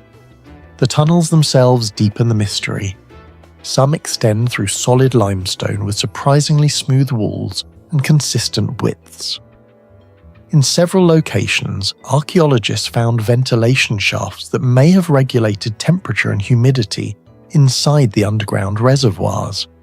Thermal measurements taken in modern surveys show certain underground chambers remain significantly cooler than surface temperatures, even during intense summer heat. This suggests the system may have functioned not only as water storage, but also as a primitive climate stabilization network. Researchers often compare these features to Persian Qanat systems and underground cooling structures found in ancient Iranian desert cities. But Amethyst predates many of the best-known examples. The waterproofing methods are equally puzzling. Fragments of coating material recovered from cistern walls contain lime-based compounds mixed with volcanic or marine-derived particles. Laboratory studies suggest these mixtures reduced water penetration and improved durability. Some samples show chemical behavior surprisingly similar to early hydraulic cement. This is extraordinary because advanced waterproof mortar technologies are usually associated with Roman concrete centuries later. Another unresolved question involves maintenance access. Certain tunnels are too narrow for large-scale cleaning operations, yet sediment accumulation appears lower than expected. Some researchers suspect the builders intentionally engineered water flow speeds to minimize deposits naturally, a sophisticated hydraulic concept difficult to prove but hard to ignore. Even more mysterious are reports of blocked tunnel branches leading deeper beneath the Acropolis. Ground-penetrating radar surveys detected anomalies suggesting additional buried chambers or collapsed passageways still hidden underground. Some archaeologists believe parts of the hydraulic network remain undiscovered because centuries of earthquakes buried major entrances beneath debris. If true, the known system may represent only a fraction of the original infrastructure. The harbour of Amethyst presents another engineering anomaly. The southern coast of Cyprus experiences strong wave energy, salt corrosion, and seasonal storm activity. Ancient ports in such environments were usually destroyed, buried by sediment, or heavily eroded over time. Yet parts of Amethyst's harbour foundations survived for more than 2,000 years. Marine archaeologists identified massive limestone blocks arranged in ways that appear designed to dissipate wave force rather than simply resist it. Some structures angle slightly against incoming currents, reducing direct impact pressure. Modern coastal engineers noticed similarities between these layouts and later Roman breakwater concepts. The harbour orientation may also have exploited natural coastal hydrodynamics. Sediment studies suggest water circulation near the harbour reduced long-term silt accumulation, allowing ships to continue operating without constant dredging. This level of environmental adaptation is difficult to explain for a relatively small Iron Age kingdom. Some submerged sections also show unusually tight stone fitting with minimal gaps. This reduced water intrusion and structural weakening caused by repeated wave compression. Comparable techniques appear in parts of Alexandria and ancient Phoenician ports, but Amathus remains one of the least studied examples. Excavations on the Acropolis show that several structures at Amathus were built in alignment with the sun during seasonal transitions. Some researchers also believe the temple complex may have been connected to the appearance cycles of Venus, the celestial body associated with Aphrodite. If true, this suggests the people of Amathus observed the sky over many generations. Experts have also noted that the precision of these alignments is similar to astronomical ritual sites in Egypt and the Levant. What makes Amathus unique is that these alignments were integrated into a functioning coastal city, combining astronomy, religion, navigation, and ancient engineering. Do you think the lost underground sections of Amida still hide technologies or structures we haven't discovered yet? Share your thoughts in the comments below. Gold became a symbol of power, and writing marked the beginning of recorded history. But beneath the plains of northeastern Bulgaria lies evidence of something even more fundamental: a settlement built around salt. Not as seasoning, but as currency, as survival, as control. Hidden beneath the landscape, Solnitsata reveals a truth that challenges everything we think we know about early human civilization. That industrial-scale production, economic specialization, and resource-based power structures may have emerged thousands of years earlier than history is willing to admit. This was not a village. This was a system, and systems, once understood, are never simple. The site of Solnitsata, near the modern town of Provadia, first drew archaeological attention in the early 2000s. Excavations led by Bulgarian archaeologists, including teams from the National Institute of Archaeology, uncovered what initially appeared to be a fortified prehistoric settlement. But as layers were peeled back, the narrative shifted dramatically. Radiocarbon dating placed the earliest occupation of the site around 4700 BCE, pushing it firmly into the Chalcolithic period, well before the rise of Mesopotamian city-states. Yet what lay beneath the soil did not resemble a typical early farming community.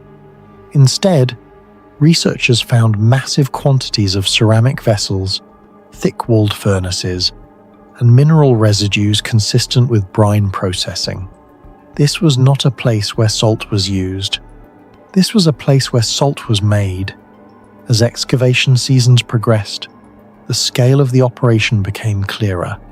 Early digs revealed circular pits lined with clay, interpreted as evaporation basins, followed by the discovery of large ceramic containers capable of holding several liters of brine, often showing signs of repeated heating, thermal stress fractures, mineral crusting, and internal salt deposits. By the mid-2010s, archaeologists had identified entire zones dedicated to salt production, including what appear to be proto-industrial kilns. And these installations were not random but organized spatially and functionally, suggesting a workflow of extraction, heating, evaporation, and collection.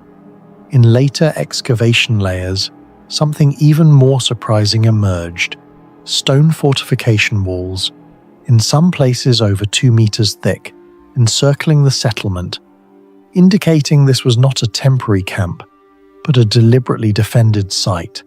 And with each discovery, a contradiction deepened. How could a community this early, this small, sustain something this complex?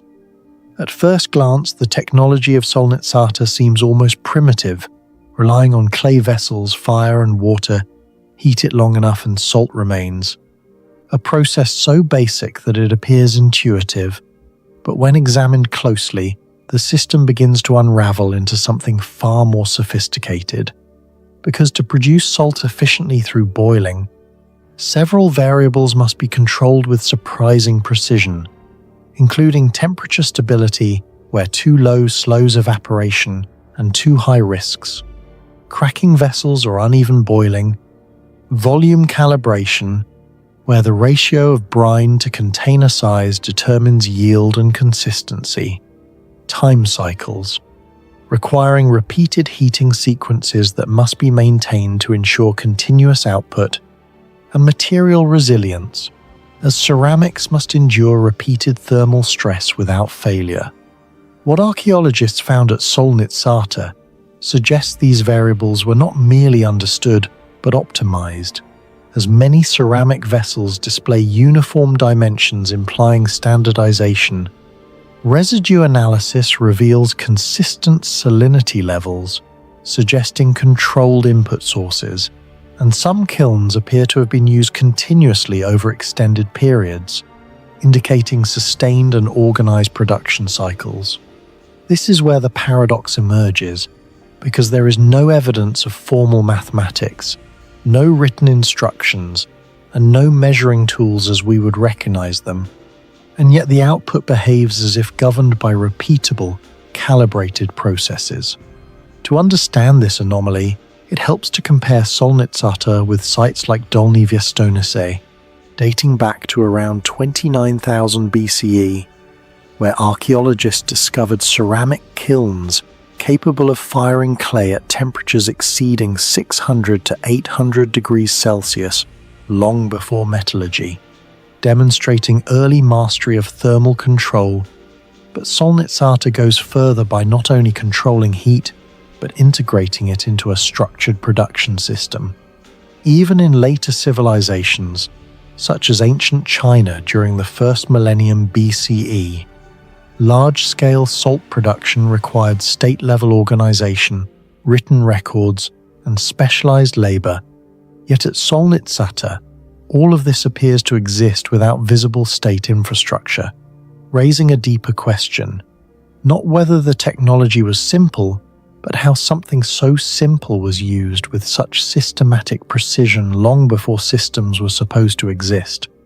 The implications of this production extend far beyond technology, as salt in prehistoric Europe was not merely valuable, but essential for preserving meat, sustaining diets, and enabling long-term storage, meaning control over salt equated to control over survival itself. And near Solnitsata lies the Varna necropolis, dated to roughly the same period and famous for containing the oldest known worked gold in the world, with some graves holding astonishing quantities of gold artifacts far exceeding what would be expected in a small regional culture, making the connection difficult to ignore. One plausible theory is that Solnitsata functioned as a primary economic engine, producing salt that could be traded across vast distances, generating wealth that eventually accumulated in places like Varna, suggesting that gold may not have been the origin of wealth, but rather its consequence. And if this interpretation holds true, Solnitsata could represent one of the earliest examples of a resource-driven economy, predating formal currency systems by millennia. The presence of massive stone walls introduces another layer of mystery, as fortifications of this scale are rare in settlements of this age, especially those with relatively small populations, raising the question of why a salt production site would require such heavy defense. With the most obvious answer being value, since if salt was as important as evidence suggests, Solnitsata would have been a strategic target, yet the scale of defense implies either constant threat or exceptional importance beyond simple resource protection. When compared to early fortified sites like Jericho, which also built defensive walls but within the context of large, permanent populations. Solnitsata stands apart as a specialized hub rather than a sprawling urban center, suggesting it was defended not because it was large, but because it was critical. By the end of the 5th millennium BCE, Solnitsata was abandoned, and there is no clear evidence of destruction, no widespread burn layers, and no mass graves indicating violent conflict. As production ceases, occupation ends, and the system dissolves, leaving only unanswered questions about whether environmental changes, such as shifts in groundwater, salinity, or climate conditions affecting evaporation, may have played a role, or whether the trade networks that sustained the settlement collapsed, rendering the entire operation obsolete. But despite these possibilities, there are no definitive answers, only the silence left behind by a system that once functioned with remarkable precision. If a system this advanced could exist so early in human history, what do you think we've lost that we still haven't rediscovered? Share your thoughts in the comments below.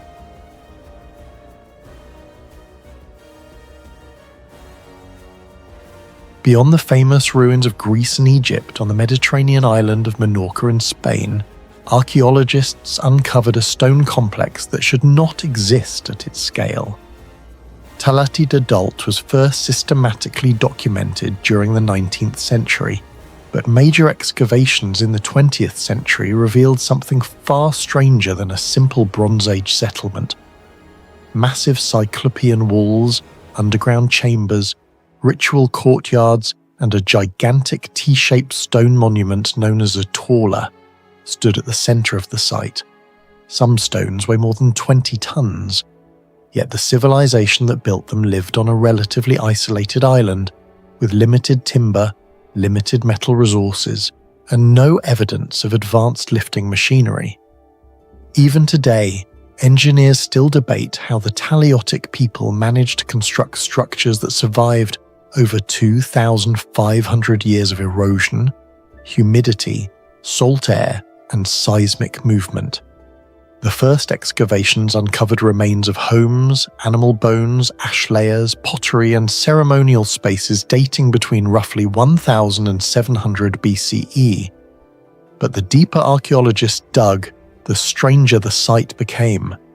Unlike ordinary settlements, Talati d'Adult appeared designed around the tawla itself.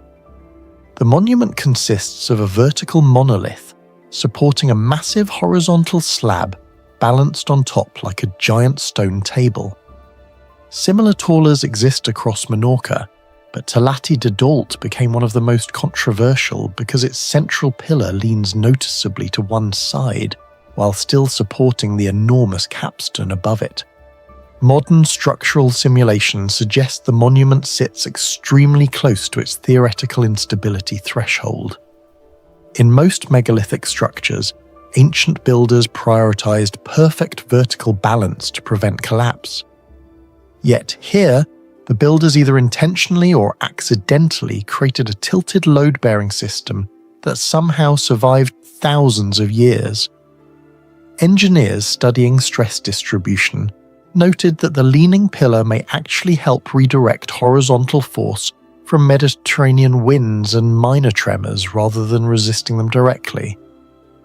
This resembles flexible anti-seismic concepts found in much later architecture. Comparisons are often made to the polygonal earthquake-resistant masonry of Machu Picchu, where irregular stone joints absorb seismic energy instead of cracking under rigid pressure. The mystery becomes even greater when researchers examine the stone itself. The limestone blocks used at Talati d'Adult were extracted, transported, and positioned with extraordinary precision despite the apparent lack of advanced metallurgy. Bronze Age copper tools were relatively soft compared to the stone being shaped.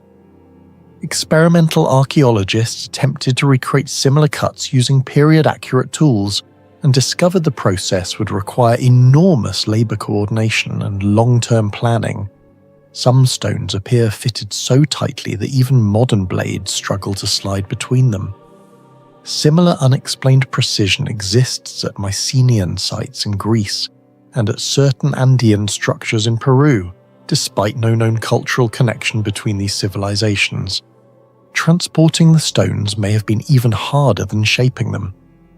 Minorca lacks the massive forests needed for large-scale wooden roller systems, comparable to those theorized for Egyptian pyramid construction.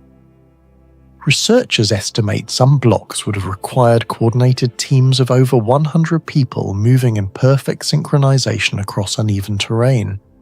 Yet the Taleiotic civilization was relatively small in population. This raises an unsettling question. Did these island communities possess engineering knowledge far beyond what historians normally attribute to Bronze Age Mediterranean societies? Another major mystery lies beneath the settlement itself. Excavations uncovered underground chambers and narrow stone corridors with unusually stable internal temperatures. Measurements taken during summer months showed some chambers remaining several degrees cooler than the outside environment, even during intense Mediterranean heat. This has led researchers to compare the system with the passive cooling techniques of ancient Persian yakhchals, or the ventilation networks inside Derinkuyu underground city. Some archaeologists believe these underground spaces stored grain or preserved ritual offerings. Others suspect they serve ceremonial purposes connected to ancestor worship or astronomical observation. The astronomical theory surrounding Talati Dadult is one of the most debated aspects of the site. Several researchers propose that the Taula and surrounding structures align with celestial events involving stars from the Centaurus constellation. Today, those stars are barely visible from Minorca because of Earth's axial precession, but during the late Bronze Age they would have appeared slightly higher above the horizon.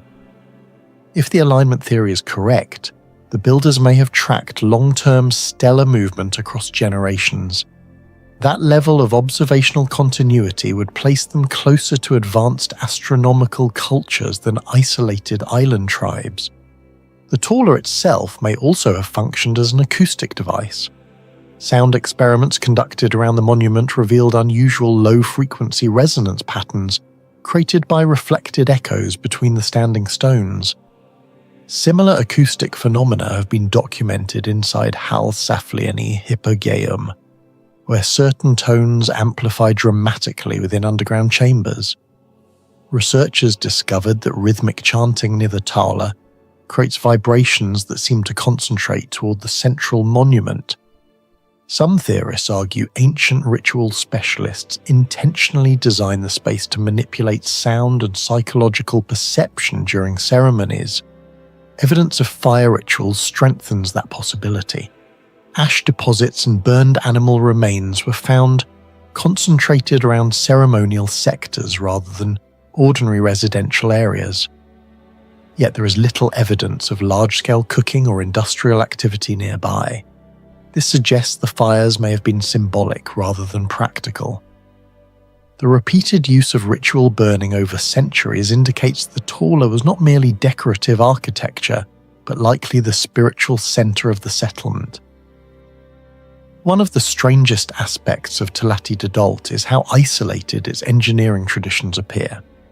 The Taleiotic culture developed unique architectural systems unlike those of mainland Iberia. Circular stone houses, monumental towers called talaiots, and Taula sanctuaries have few direct parallels elsewhere in Europe.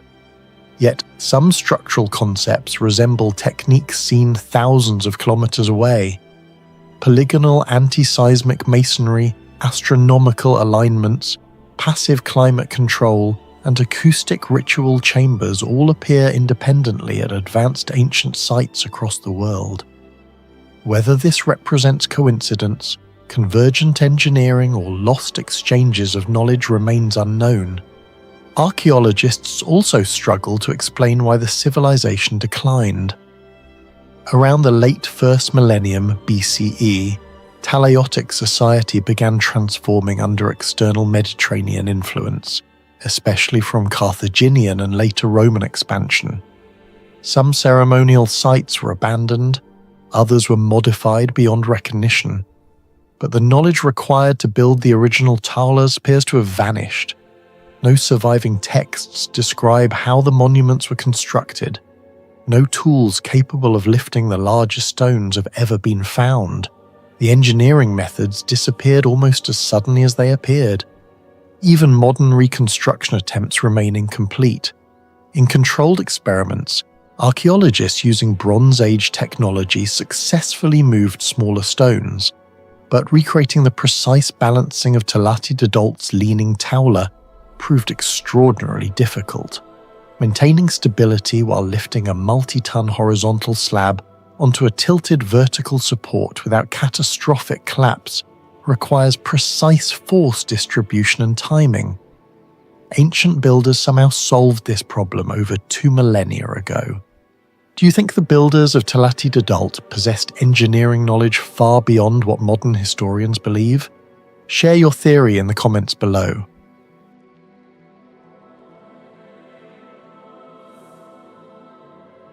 Once stood along one of the most important routes in Anatolia, positioned between political power and economic movement, connected to the vast network that linked Constantinople with the interior of Asia Minor. It was not destroyed by fire, not buried by ash, and not erased by invasion. There is no dramatic layer of destruction, no collapsed walls frozen in catastrophe, no historical record describing its end. Instead, Heliopolis simply faded out of existence, a disappearance so gradual that it left behind no defining moment. Then, centuries later, it vanished again, this time beneath water.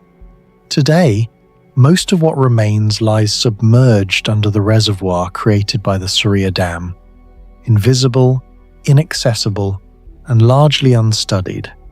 Unlike Pompeii, where volcanic ash preserved a moment in time with extraordinary clarity and allowed archaeologists to reconstruct the final hours of its inhabitants, Heliopolis offers no such snapshot. Its disappearance is not an event that can be dated or reconstructed with precision. It is a silence, and that silence is the mystery. The story of Heliopolis did not begin with a dramatic excavation, but with fragments scattered across a landscape that gave no immediate indication of its past importance.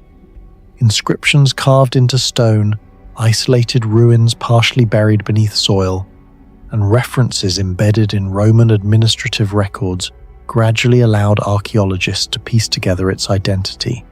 The site, located near modern Ankara within the ancient region of Galatia, was eventually recognized as a municipium, a status that implies a degree of administrative organization and integration into the Roman state.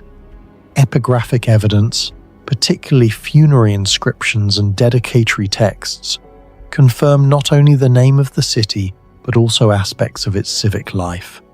Coins recovered from the area, dated roughly between the 1st and 3rd centuries CE, provided further confirmation of economic activity and participation in imperial trade systems. These coins, often bearing imperial imagery and inscriptions, indicate that Heliopolis was not isolated, but functioned within the broader monetary and commercial networks of the Roman world. Yet despite this evidence, the city remained almost entirely absent from historical narratives. It was not prominently mentioned by historians, not associated with major political events, and not known for monumental architecture. It existed, but it did so quietly, and this absence of written attention would later become one of the most significant clues in understanding its fate.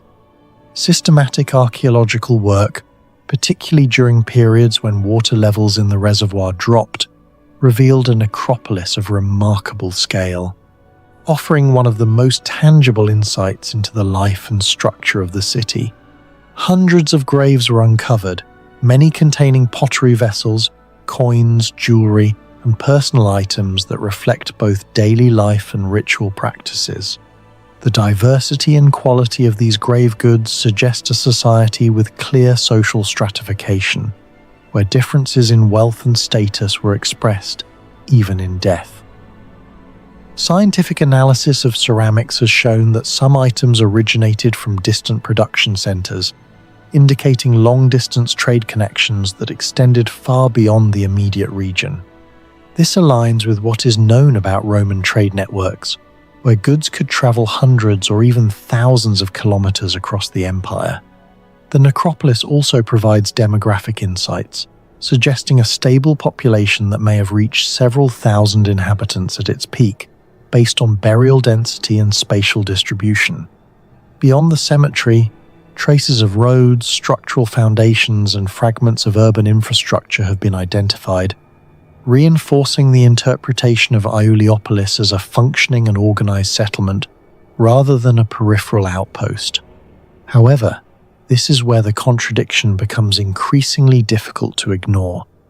In comparable urban centers such as Ephesus, archaeological layers reveal continuous cycles of destruction, rebuilding, and expansion over centuries, reflecting adaptation to economic, political, and environmental changes. In Iuliopolis, this pattern appears incomplete, as if development ceased abruptly without the expected transitional phases. The city does not show clear evidence of gradual decline, nor does it exhibit signs of sudden catastrophic destruction. Instead, it appears to have stopped, leaving behind a fragmented record that resists conventional interpretation. This leads directly to the most significant and unresolved question: why did an important city disappear? Iuliopolis was not geographically isolated or economically insignificant. Its position along a major transit route connecting inland Anatolia to Constantinople placed it within one of the most active corridors of movement in the Roman and later Byzantine world. Roman infrastructure was designed to maintain stability and efficiency, with roads facilitating trade, communication, and military logistics. Settlements along these routes typically thrived, benefiting from constant movement and exchange. One possible explanation for the city's disappearance is economic decline, resulting from shifts in trade routes. Historical evidence shows that when trade patterns change, cities can lose relevance and gradually depopulate. However, such processes usually leave identifiable traces, including reduced construction activity, repurposing of buildings, and signs of adaptation to changing conditions. In Iuliopolis, these indicators are not clearly present in the archaeological record. Another hypothesis involves environmental change, such as alterations in water availability, soil degradation, or localized climate shifts. In other ancient cities, including Angkor, advanced scientific methods such as satellite imaging and sediment analysis have revealed the collapse of complex hydraulic systems as a key factor in urban decline. No comparable evidence has yet been identified for Iuliopolis, leaving this theory plausible but unconfirmed. A third possibility relates to administrative and political restructuring within the Roman and Byzantine systems. Cities could rise or fall depending on their assigned roles within provincial governance, and a loss of administrative status could lead to rapid decline. Yet such changes are typically documented in historical records, and the near-total absence of written references to the city's decline makes this explanation difficult to confirm. What remains is a pattern without a clearly identifiable cause. A strategically located, economically integrated city with evidence of social complexity that disappears without leaving behind a definitive explanation. In archaeology, where even small changes often produce measurable traces, this level of absence is both rare and deeply puzzling. In the 20th century, the construction of the Saria Dam introduced a second layer of disappearance, transforming the site from an archaeological mystery into a submerged one. As the reservoir filled, the remaining structures of Iuliopolis were gradually covered by water, effectively sealing much of the site beneath the surface. This process created a paradox. On one hand, underwater conditions can significantly slow the rate of deterioration, protecting structures from weathering, erosion, and human interference. This phenomenon has been observed in sites such as Heraklion, where statues, buildings, and artifacts have remained preserved for more than 1,000 years beneath the sea. On the other hand, submersion creates substantial barriers to research. The depth of the water, limited visibility, and technical challenges associated with underwater excavation restrict the ability of archaeologists to conduct systematic investigations. Unlike coastal underwater sites, where marine archaeology has advanced significantly, inland reservoirs like the one covering Heliopolis present unique logistical difficulties that have not been fully overcome. As a result, large portions of the city remain unmapped and unexplored, effectively locked away from detailed scientific analysis. We know the city is there, preserved in part by the very water that conceals it, but we do not yet know what information remains hidden within its submerged structures. What do you think caused the disappearance of Heliopolis? A slow, invisible collapse, a hidden environmental shift, or a factor we have not yet discovered?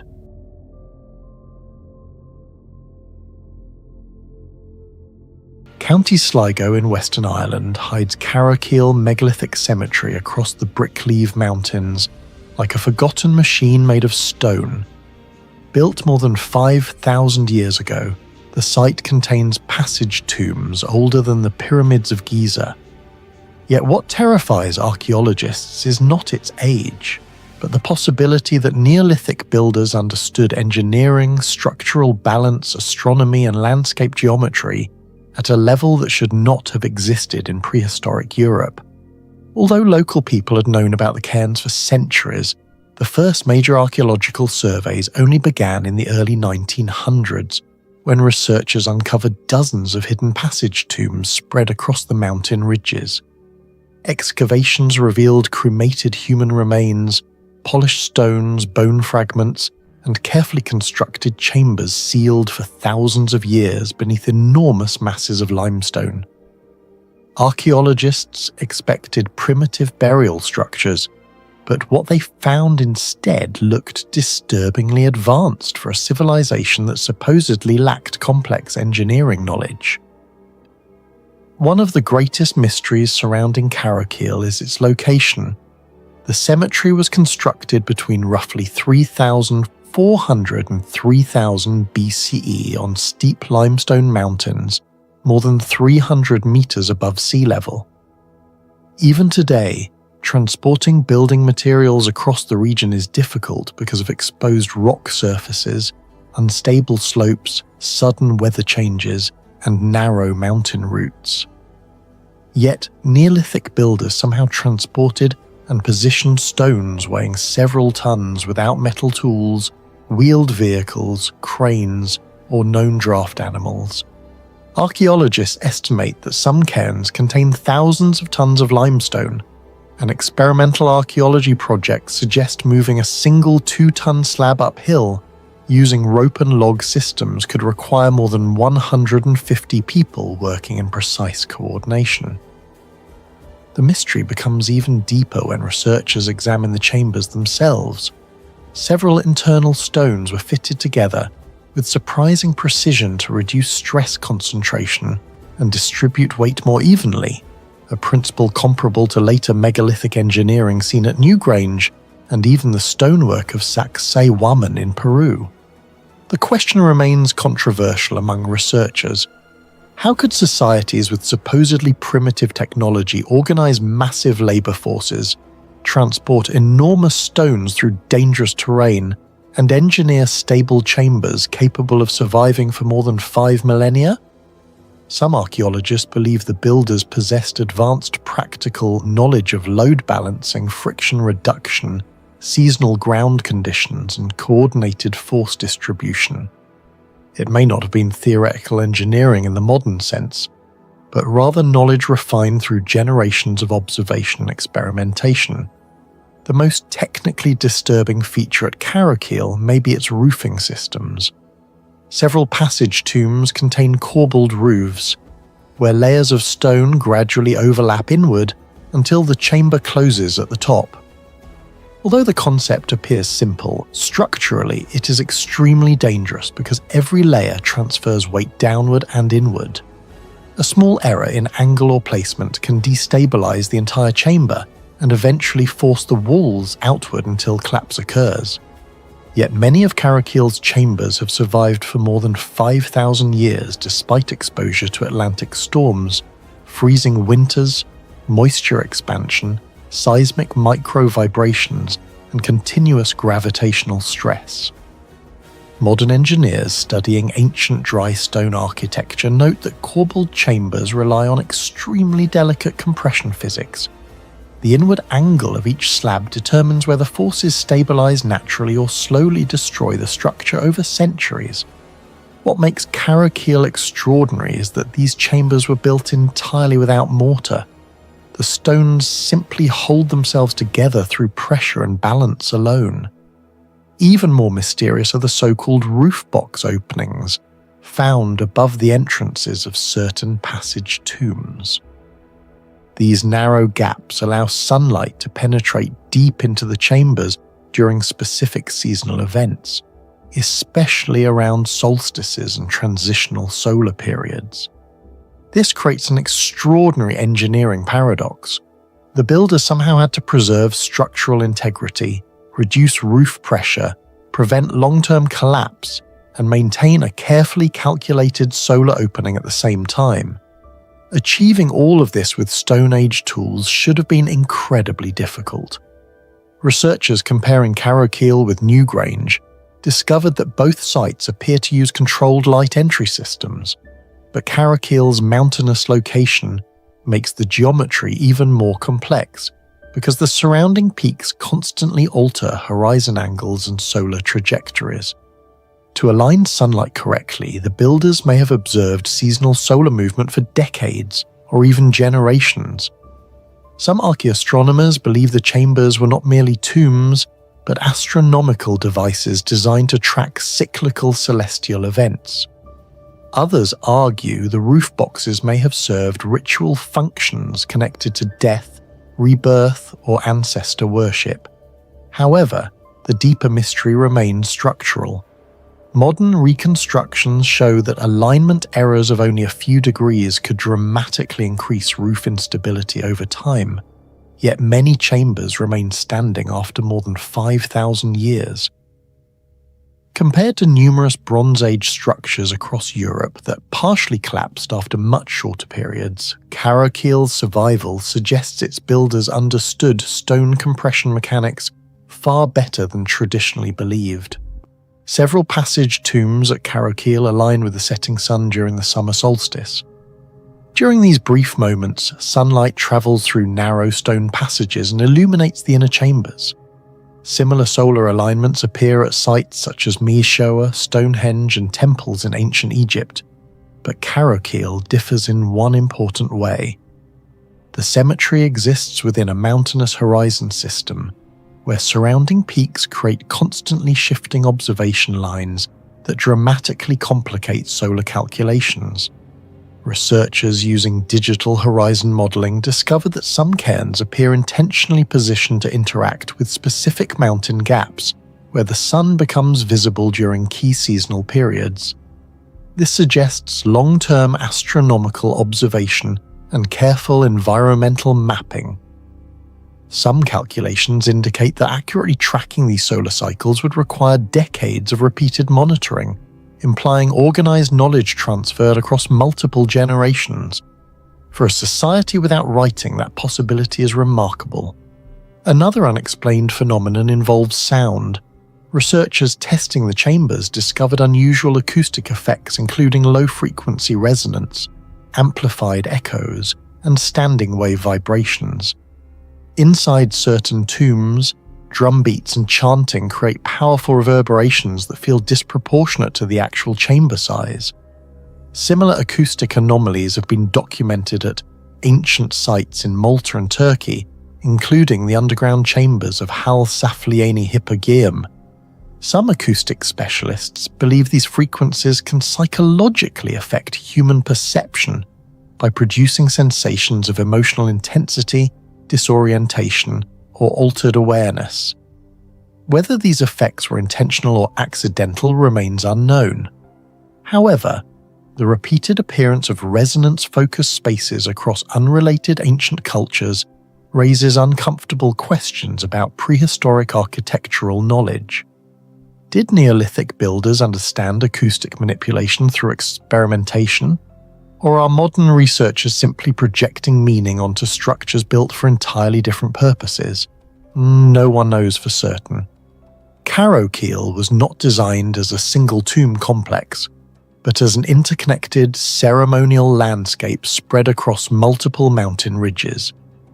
From several cairns, observers can see precise sightlines toward valleys, lakes, and distant peaks.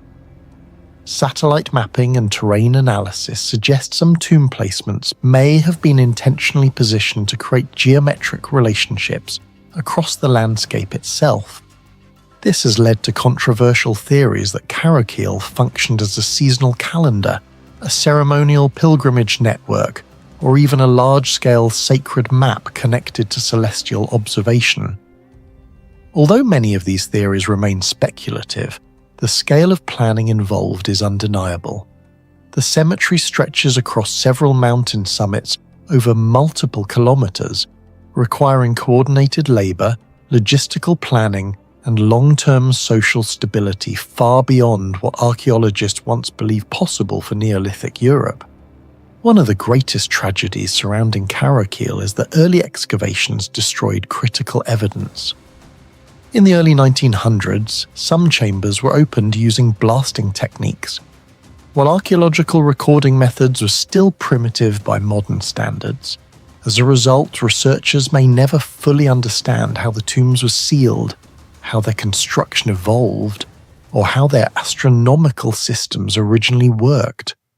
Today, technologies like LiDAR, 3D modeling, DNA analysis, and ground-penetrating radar are revealing hidden details beneath untouched cairns. However, many archaeologists believe the most important clues were lost forever during the earliest excavations. Do you think the builders of Carrowkeel possessed lost engineering knowledge far beyond what history tells us? Or are we still underestimating prehistoric civilizations? Let me know your thoughts in the comments below.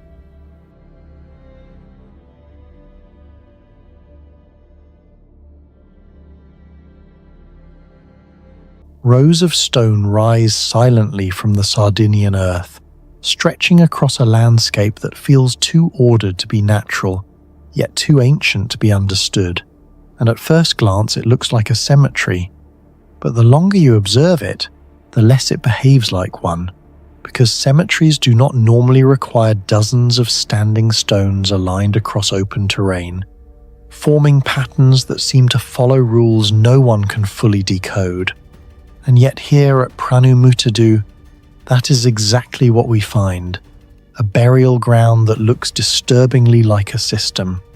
A place where intention is visible but meaning is missing. And where every stone seems to belong to a design that no longer speaks its original language. Located near the modern town of Goni in Sardinia, Pranumutadu was not uncovered in a single dramatic moment, like many famous archaeological discoveries, but instead revealed itself slowly through decades of systematic surveys and excavations conducted throughout the 20th century, where what initially appeared to be scattered stones embedded in the landscape gradually emerged as a structured archaeological complex. As researchers identified more than 60 menhirs, many standing between 1 and 3 meters tall, alongside multiple dolmens constructed from massive stone slabs, forming burial chambers that date back to approximately 4000 to 3000 BCE within the Neolithic period, and at this early stage the interpretation appeared straightforward, a prehistoric necropolis. Yet as excavations expanded and mapping techniques improved, a critical inconsistency began to emerge, because the stones were not randomly placed as one would expect in a simple burial field, but instead followed patterns, orientations, and spatial relationships that suggested deliberate organization. With each new excavation phase, the site became increasingly complex and difficult to categorize, as early investigations focused on funerary structures, where dolmens revealed fragmented human remains, basic grave goods including pottery fragments and stone tools, and clear signs of repeated use across generations, indicating that the site functioned as a burial ground over an extended period of time. Yet as archaeologists expanded their surveys and began to analyze the spatial distribution of the menhirs, a more structured pattern started to appear, because these standing stones were not merely marking individual graves, but instead formed long linear alignments stretching across the terrain, some extending for dozens of meters, while others created clustered formations that hinted at geometric planning. And in certain areas the stones appeared to maintain consistent directional orientation, which could not easily be explained by terrain or convenience. And by the late 20th century, this accumulation of evidence forced researchers to reconsider the entire nature of the site, leading to the realization that Pranu Mutedu was not simply a cemetery, but a designed landscape with rules that remain only partially understood. The people responsible for constructing Pranu Mutedu lived in a time before metal tools, before written language, and before formalized systems of mathematics. And yet they achieved a level of organization that appears strikingly advanced for its context, as they were able to quarry and transport stones weighing hundreds of kilograms, sometimes approaching 1 or 2 metric tons, move them across uneven terrain without the aid of wheeled transport, and erect them vertically with sufficient stability to withstand erosion, weathering, and the passage of thousands of years. And more importantly, they arranged these stones across distances in ways that strongly suggest intentional spatial planning, because placing a single menhir upright requires knowledge of leverage, balance, and soil stability. But aligning dozens of them in consistent orientations implies something more systematic, possibly a method of measurement using ropes, pacing systems, or visual sightlines, creating a paradox that appears repeatedly in prehistoric archaeology, where the technological simplicity of the tools stands in contrast with the complexity and precision of the final result, producing outcomes that feel less accidental and more engineered. Among all the unresolved aspects of Pranu Mutedu, the question of astronomical alignment remains one of the most debated and scientifically intriguing, as preliminary observations suggest that many of the stone rows follow a general east-west orientation, aligning broadly with the path of the sun as it rises and sets, a directional pattern that held symbolic and practical importance in numerous ancient cultures, often representing cycles of life, death, and renewal. Yet the consistency observed across multiple alignments suggests that this may extend beyond symbolic placement, and when compared with other prehistoric sites, the implications become even more significant.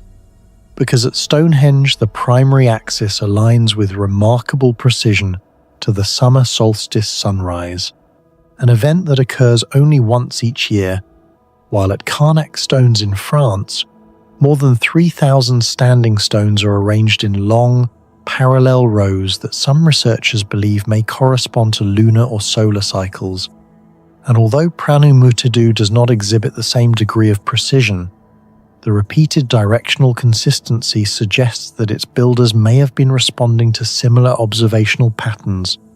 Yet the lack of exact calibration introduces ambiguity, because the alignments are too structured to be dismissed as random, but not precise enough to confirm the existence of a fully developed astronomical observatory, leaving open the possibility that the builders were engaging in observational practices that were empirical rather than mathematical, or, alternatively, that they were replicating inherited traditions whose original purpose was only partially understood, raising the possibility that the site represents not a single coherent system, but the accumulation of knowledge passed down and gradually transformed over generations.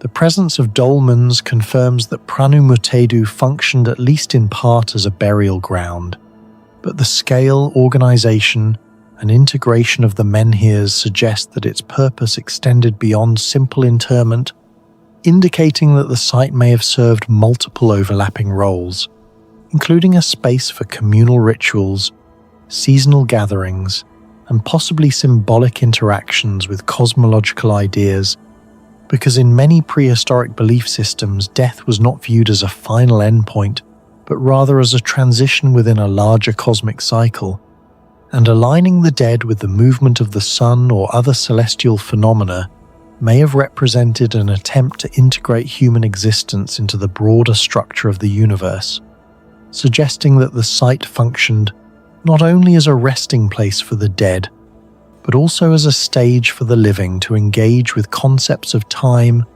continuity, and existence, where ritual, observation, and memory intersected within a carefully structured environment. Radiocarbon dating and stratigraphic analysis indicate that Pranumutadu was not constructed in a single unified phase, but instead developed gradually over centuries, with evidence suggesting continuous or repeated use from the early Neolithic onward, introducing a significant layer of complexity, because it implies that multiple generations contributed to the formation of the site, potentially modifying, expanding, or reinterpreting its original layout.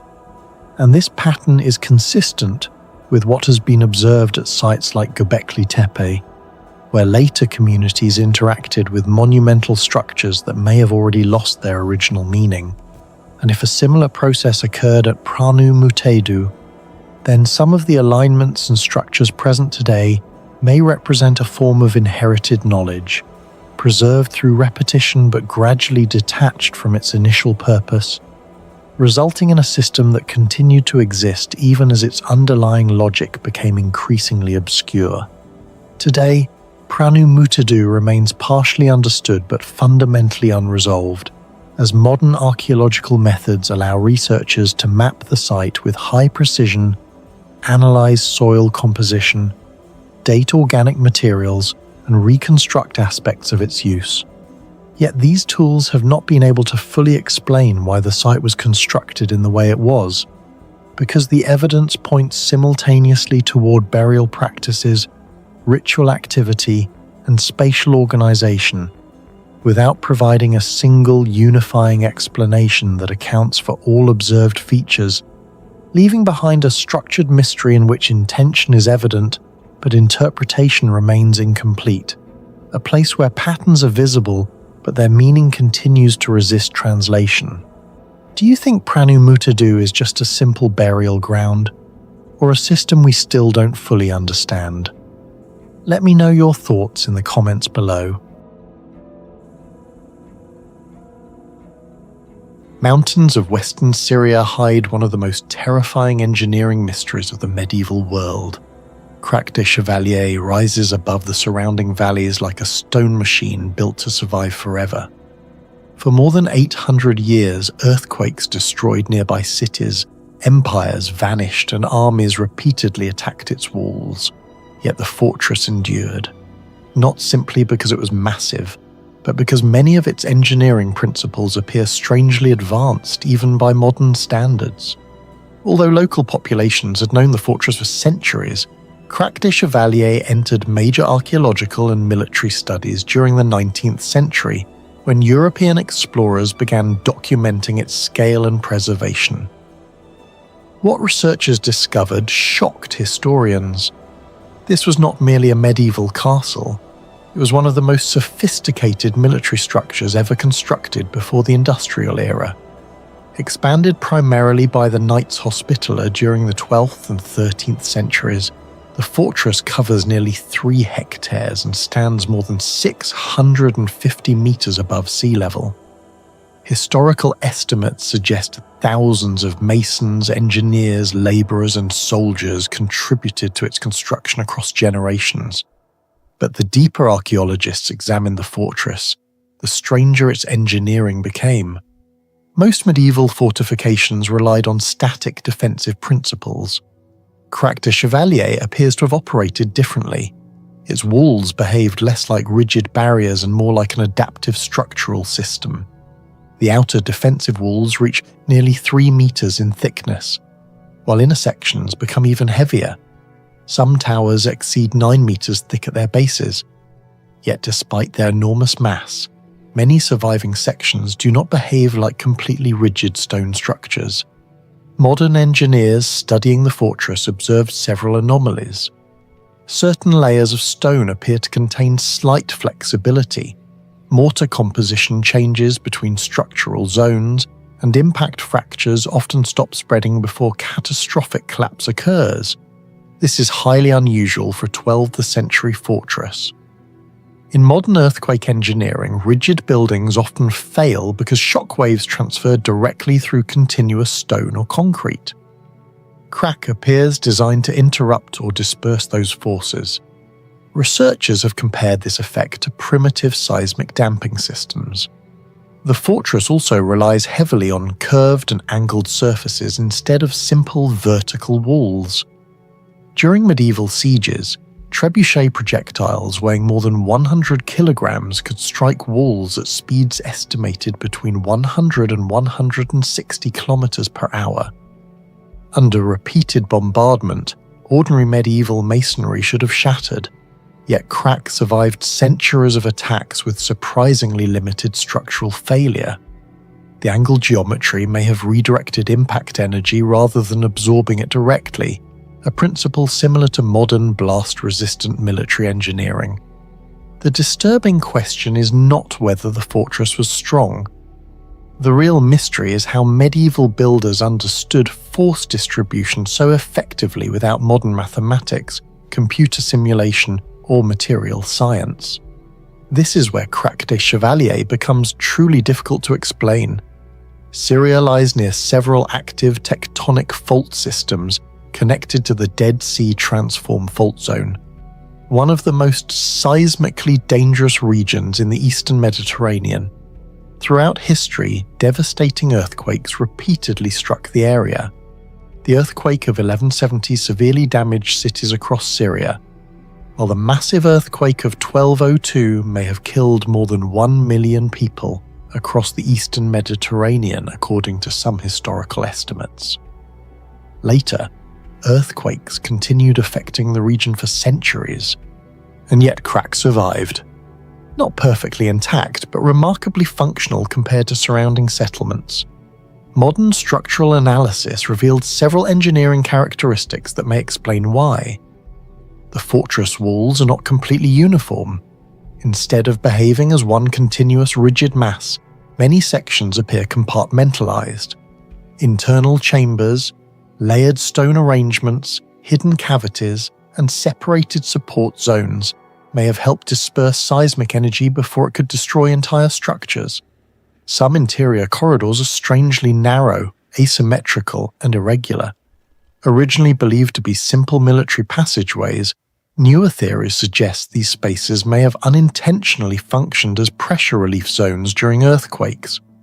Even more mysterious is the fortress mortar itself. Chemical studies of surviving materials revealed lime mixtures containing volcanic or silicate-rich compounds. In some areas, the mortar hardened similarly to hydraulic compounds used in later engineering traditions. This matters because flexibility is critical during earthquakes. If mortar becomes too brittle, stone walls crack immediately under vibration. But if mortar retains slight elasticity, structures can absorb and distribute seismic stress more effectively. Roman engineers achieved similar effects centuries earlier using pozzolana volcanic concrete in structures like the Pantheon. However, Crac's builders operated in an entirely different military environment centuries later. This raises an uncomfortable possibility. Did medieval engineers independently rediscover lost seismic construction principles? Or had fragments of Roman and Byzantine engineering knowledge survived far longer than historians believed? Some scholars argue that Crac evolved through generations of practical experimentation. Every siege and every earthquake may have taught builders how to reinforce weaknesses. Over centuries, the fortress slowly transformed into something resembling a giant engineered survival system rather than a simple castle. Modern finite element simulations conducted on certain surviving sections suggest some curved areas distribute stress more efficiently than later medieval fortifications built hundreds of years afterward. Perhaps the strangest detail of all is how certain damaged sections collapsed outward rather than inward. In most fortress failures, collapsing towers crush internal support systems and destroy core defensive areas. At Krak, some wall geometries appear to redirect structural failure away from critical zones. That implies an understanding of controlled structural sacrifice, a principle central to modern military and earthquake-resistant engineering. Western Syria experiences intense summer heat, yet many interior chambers inside Krak remain surprisingly cool even today. This effect was not accidental. The fortress incorporates vaulted ceilings, elevated ventilation shafts, narrow thermal corridors, and carefully positioned airflow channels that naturally regulate temperature. Hot air rises through upper openings, while denser cool air moves through lower passageways, creating passive circulation without mechanical assistance. Modern architects describe this as passive thermal regulation, yet Krak implemented the concept centuries before industrial ventilation systems existed. Some underground chambers maintain relatively stable temperatures because of the enormous thermal mass of limestone walls. In several storage areas, temperature fluctuations remain dramatically lower than external conditions, even after centuries of exposure. This may explain how the fortress stored food supplies during prolonged sieges. Historical accounts suggest Krak could support thousands of defenders for extended periods. That required more than military strength. It required environmental control, water management, food preservation, and thermal stability. In many ways, the fortress functioned like a giant stone refrigeration system powered entirely by physics. Viewed from above, Krak des Chevaliers reveals astonishing geometric precision. Defensive sightlines overlap with minimal blind spots, arrow slits align across multiple elevations, and curved towers maximize visibility while reducing exposed attack angles. This level of military geometry becomes even more remarkable considering the terrain itself. The fortress was constructed atop an uneven mountain ridge rather than a flat-engineered platform. Yet, despite the difficult landscape, its defensive symmetry remains highly organized. Some historians compare its strategic planning to Renaissance fortifications developed centuries later after gunpowder artillery transformed military architecture. But Krak predates many of those engineering concepts entirely. The fortress appears to anticipate future defensive principles long before the technologies that supposedly inspired them even existed. Beneath Krak des Chevaliers lies a network of tunnels, storage chambers, water systems, and hidden passageways that remains only partially explored. Many areas are still too dangerous to excavate because of collapse risks. What makes the underground system strange is that some chambers have no obvious military purpose. They're too narrow for troop movement and too isolated for ordinary storage. Some researchers believe these spaces helped regulate temperature and airflow, while others suggest they functioned as emergency survival zones during long sieges. Even today, much of the underground network beneath the fortress remains unmapped. Do you think the builders of Krak des Chevaliers truly understood advanced engineering centuries ahead of their time? Or was this fortress the result of generations of trial and error? Share your thoughts in the comments below. Entire island in the Aegean Sea was reshaped into a geometric pyramid thousands of years before classical Greece ever existed. Rising from the waters near the sacred island of Keros, Daskalio appears, at first glance, to be a natural rocky outcrop, but beneath its slopes lies evidence of something far more unsettling. Not a structure built on an island, but an island that was transformed into a structure. During the early Bronze Age, between approximately 2800 and 2300 BCE, human hands carved, transported, and assembled thousands of tons of stone to impose a deliberate, terraced geometry onto this small landmass. The result is a form so precise that from above it resembles a stepped pyramid, an architectural concept that should not exist in this place at this time with the tools available. What kind of society reshapes an island? And more importantly, why? The story of Daskalio begins not with the island itself, but with a mystery uncovered nearby. In the 20th century, archaeologists working on Keros began finding thousands of fragmented Cycladic marble figurines. These were not ordinary remains. The statues had been deliberately broken, their pieces transported from multiple islands across the Aegean, then deposited in a specific area on Keros. Radiocarbon dating and stylistic analysis placed them firmly within the early Bronze Age, suggesting a coordinated ritual practice spanning generations. This phenomenon became known as the Keros Hoard, one of the earliest large-scale ritual depositions ever discovered in Europe. But one question remained unresolved. Where did the people who performed these rituals live? Attention gradually shifted to Daskalio. Early surveys suggested minimal activity, almost dismissing it as an insignificant rocky extension of the surrounding landscape. But systematic excavations led by institutions such as the University of Cambridge and the British School at Athens would reveal something far more complex. Beneath layers of rubble and erosion, archaeologists uncovered terraces, walls, stairways, and structures arranged in a highly organized pattern. What had once been dismissed as a barren rock was, in fact, a densely built environment, one that had been deliberately engineered. As excavation progressed, each campaign brought new and increasingly unexpected discoveries. The earliest phases revealed that Daskalio had not always been an island. Geological analysis indicates that during the early Bronze Age, lower sea levels connected it to Keros by a narrow land bridge. This meant the site was originally part of a larger ritual landscape rather than an isolated outpost. Subsequent excavations uncovered extensive terracing systems. These were not random accumulations of stone. The retaining walls were carefully constructed using imported marble blocks, many sourced from the island of Naxos, located approximately 10 kilometers away. The scale of this effort is striking. Estimates suggest that thousands of tons of marble were transported across open water and then hauled up the steep slopes of Daskalio. The terraces were arranged in successive levels, creating a stepped profile that reshaped the natural topography into a controlled architectural form. Further discoveries revealed buildings, narrow pathways, drainage systems, and evidence of metallurgical activity.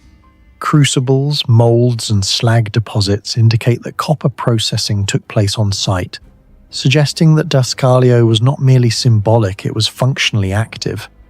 By the time excavations reached deeper layers, a picture began to emerge. Daskalio was a densely occupied, highly organized settlement integrated with the ritual activities on Keros. Among all the mysteries surrounding Daskalio, one stands above the rest in terms of sheer improbability: the transportation of its building materials. The marble used in construction does not originate from the island itself. Geological sourcing confirms that much of it came from Naxos, requiring extraction, shaping, and transport across approximately 10 kilometers of open sea. In the absence of advanced ships, cranes, or mechanical lifting systems, this process becomes difficult to reconstruct with certainty. Experimental archaeology suggests that Bronze Age communities may have used wooden sledges, rollers, and simple rafts. However, scaling these methods to account for thousands of tons of material introduces significant logistical challenges that are still not fully resolved. Even under ideal conditions, transporting a single block weighing several hundred kilograms would require coordinated labor stable watercraft, and precise timing.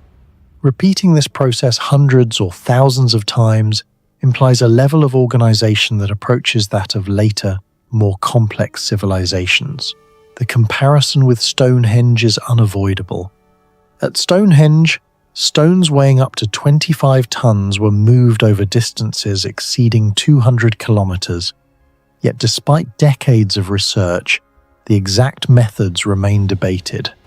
Daskaleo presents a similar paradox on a smaller scale, but within a maritime environment.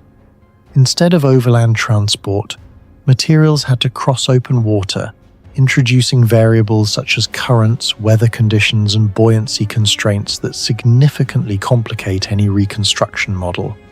Another comparison can be drawn with the Great Pyramid of Giza, where millions of limestone blocks were quarried and assembled with remarkable precision.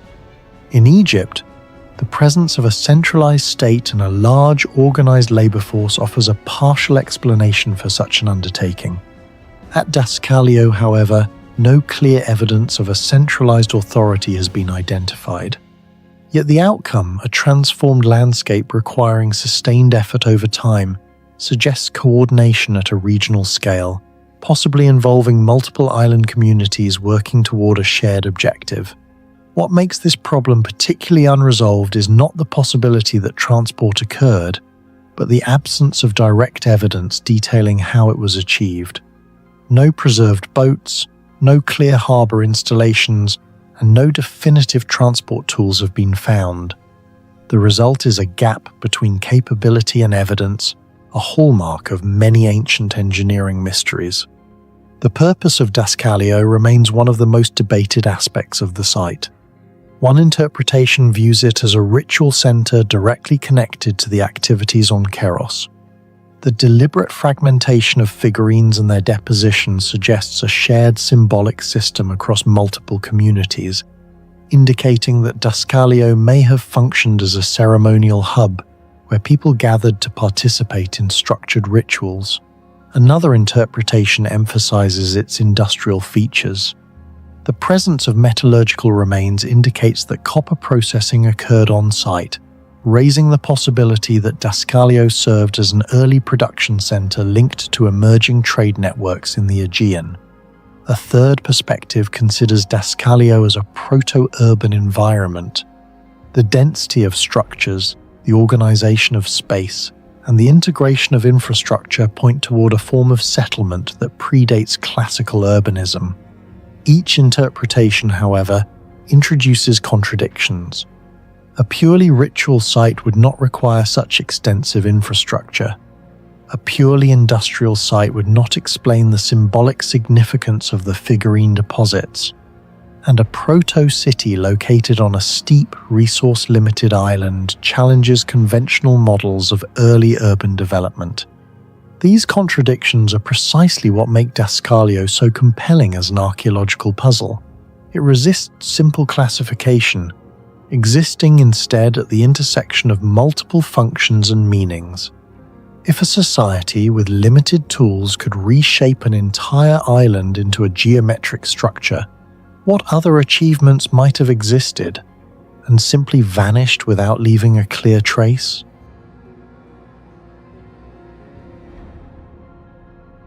Montreal Castle rises above southern Jordan on a lonely mountain nearly 1,300 meters above sea level, around 30 kilometers north of Petra.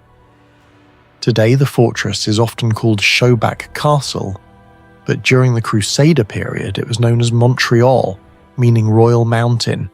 It was constructed in 1115 CE by King Baldwin IV of Jerusalem to control trade routes moving between Arabia, Egypt, and the Levant. Archaeologists first began documenting the site systematically during the 19th century, but major excavations accelerated in the 20th and 21st centuries after researchers discovered that the visible ruins represented only a fraction of the fortress. Beneath the castle were hidden tunnels, giant cisterns, underground chambers, and engineering systems carved directly into the mountain itself. What shocked researchers was not simply the size of the fortress, but the sophistication of the survival technologies embedded inside it. In one of the driest regions of Jordan, medieval builders created a self-sustaining stronghold capable of surviving long sieges with minimal outside support. Even today, parts of the hydraulic system still function after almost 900 years. The greatest mystery surrounding Montreal Castle is water. The fortress stands in an environment where annual rainfall averages only around 150-200 millimeters. In such conditions, sustaining hundreds of soldiers, animals, and civilians should have been nearly impossible. Yet excavations revealed a massive network of water reservoirs carved deep into the limestone beneath the fortress. Some cisterns reached several meters in depth and were coated with waterproof lime mortar that still resists leakage centuries later. Engineers studying the plaster found unusually dense mineral compositions similar to hydraulic mortars, later seen in advanced Islamic and Roman structures. The material reduced water seepage despite constant pressure and temperature fluctuations. Researchers estimate the storage system may have held hundreds of thousands of liters of water, enough to sustain a garrison through months of siege. The scale rivals hydraulic systems found in Nabateh and Petra, despite Montreal being a military fortress rather than a trade city. The mystery becomes deeper when considering construction logistics. Every chamber had to be carved manually into hard rock at high altitude. Ventilation, drainage, and overflow control were all integrated into the design, while some channels were angled with such precision that water continued flowing efficiently despite centuries of erosion. Modern hydrologists have compared Montreal's water management to later medieval castles in Europe, yet many European fortresses built centuries afterward possessed far less efficient systems. In some ways, Montreal appears technologically ahead of its time.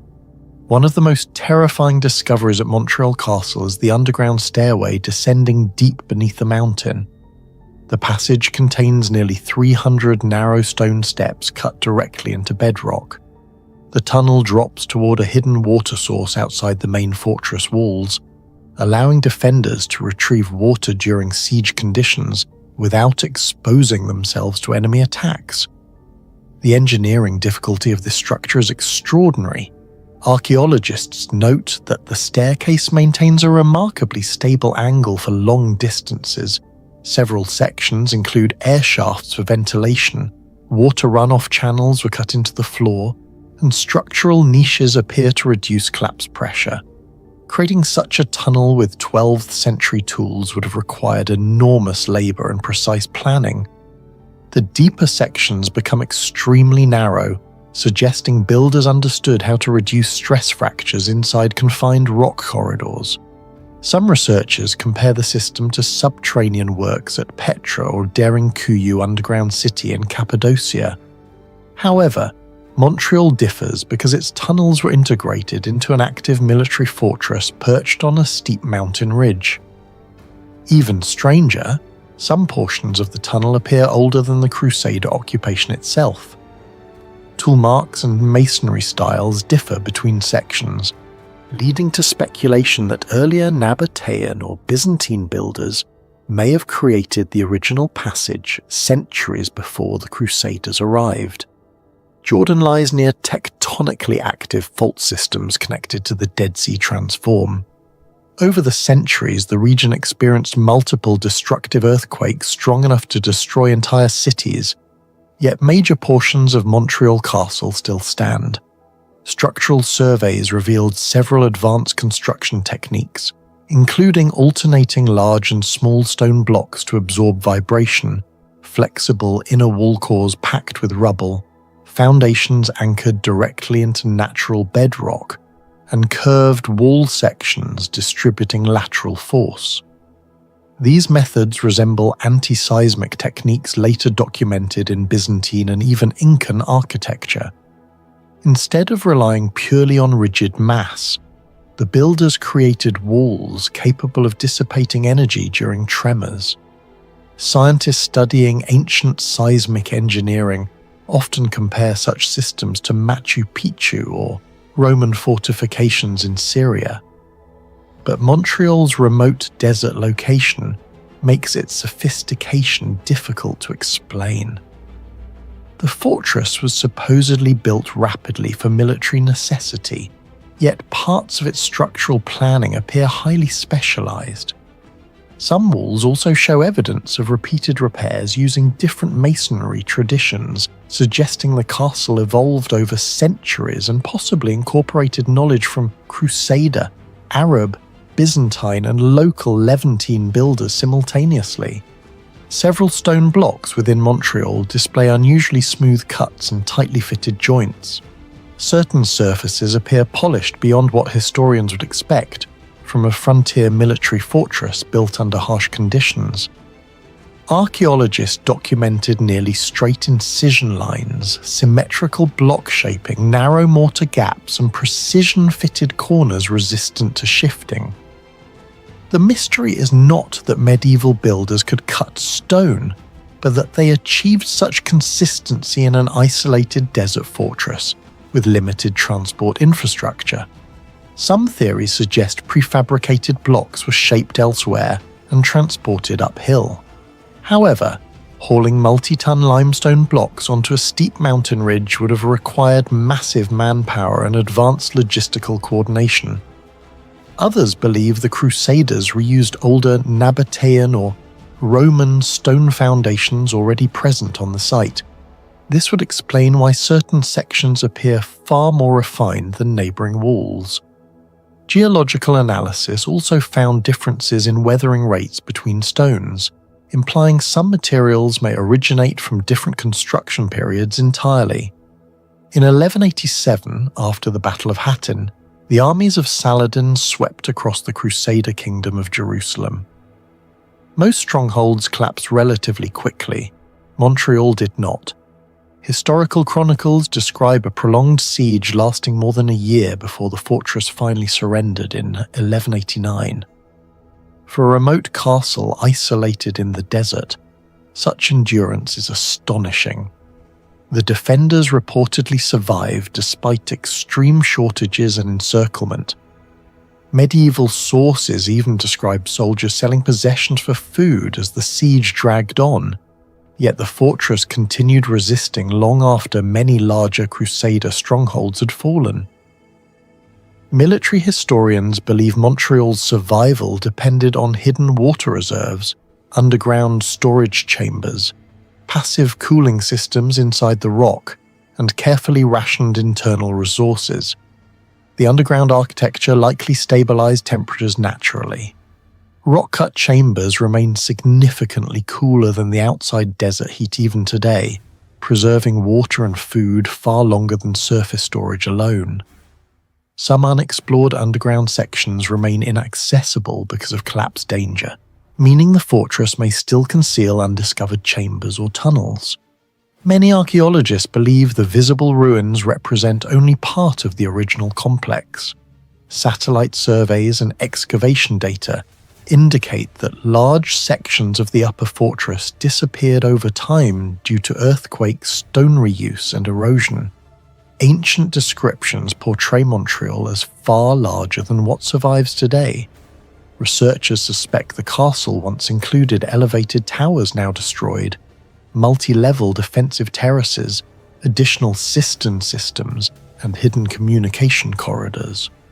Ground-penetrating radar detected anomalies beneath collapsed sections, suggesting buried chambers still remain unexplored. The possibility that entire portions of the fortress remain underground has fueled speculation for decades. Some historians even theorize Montreal functioned as both a military fortress and a protected treasury station controlling caravan wealth moving through the region. Do you think Montreal Castle was simply a Crusader fortress? Or could it have been built upon the lost engineering knowledge of far older civilizations? Share your theories and thoughts in the comments below.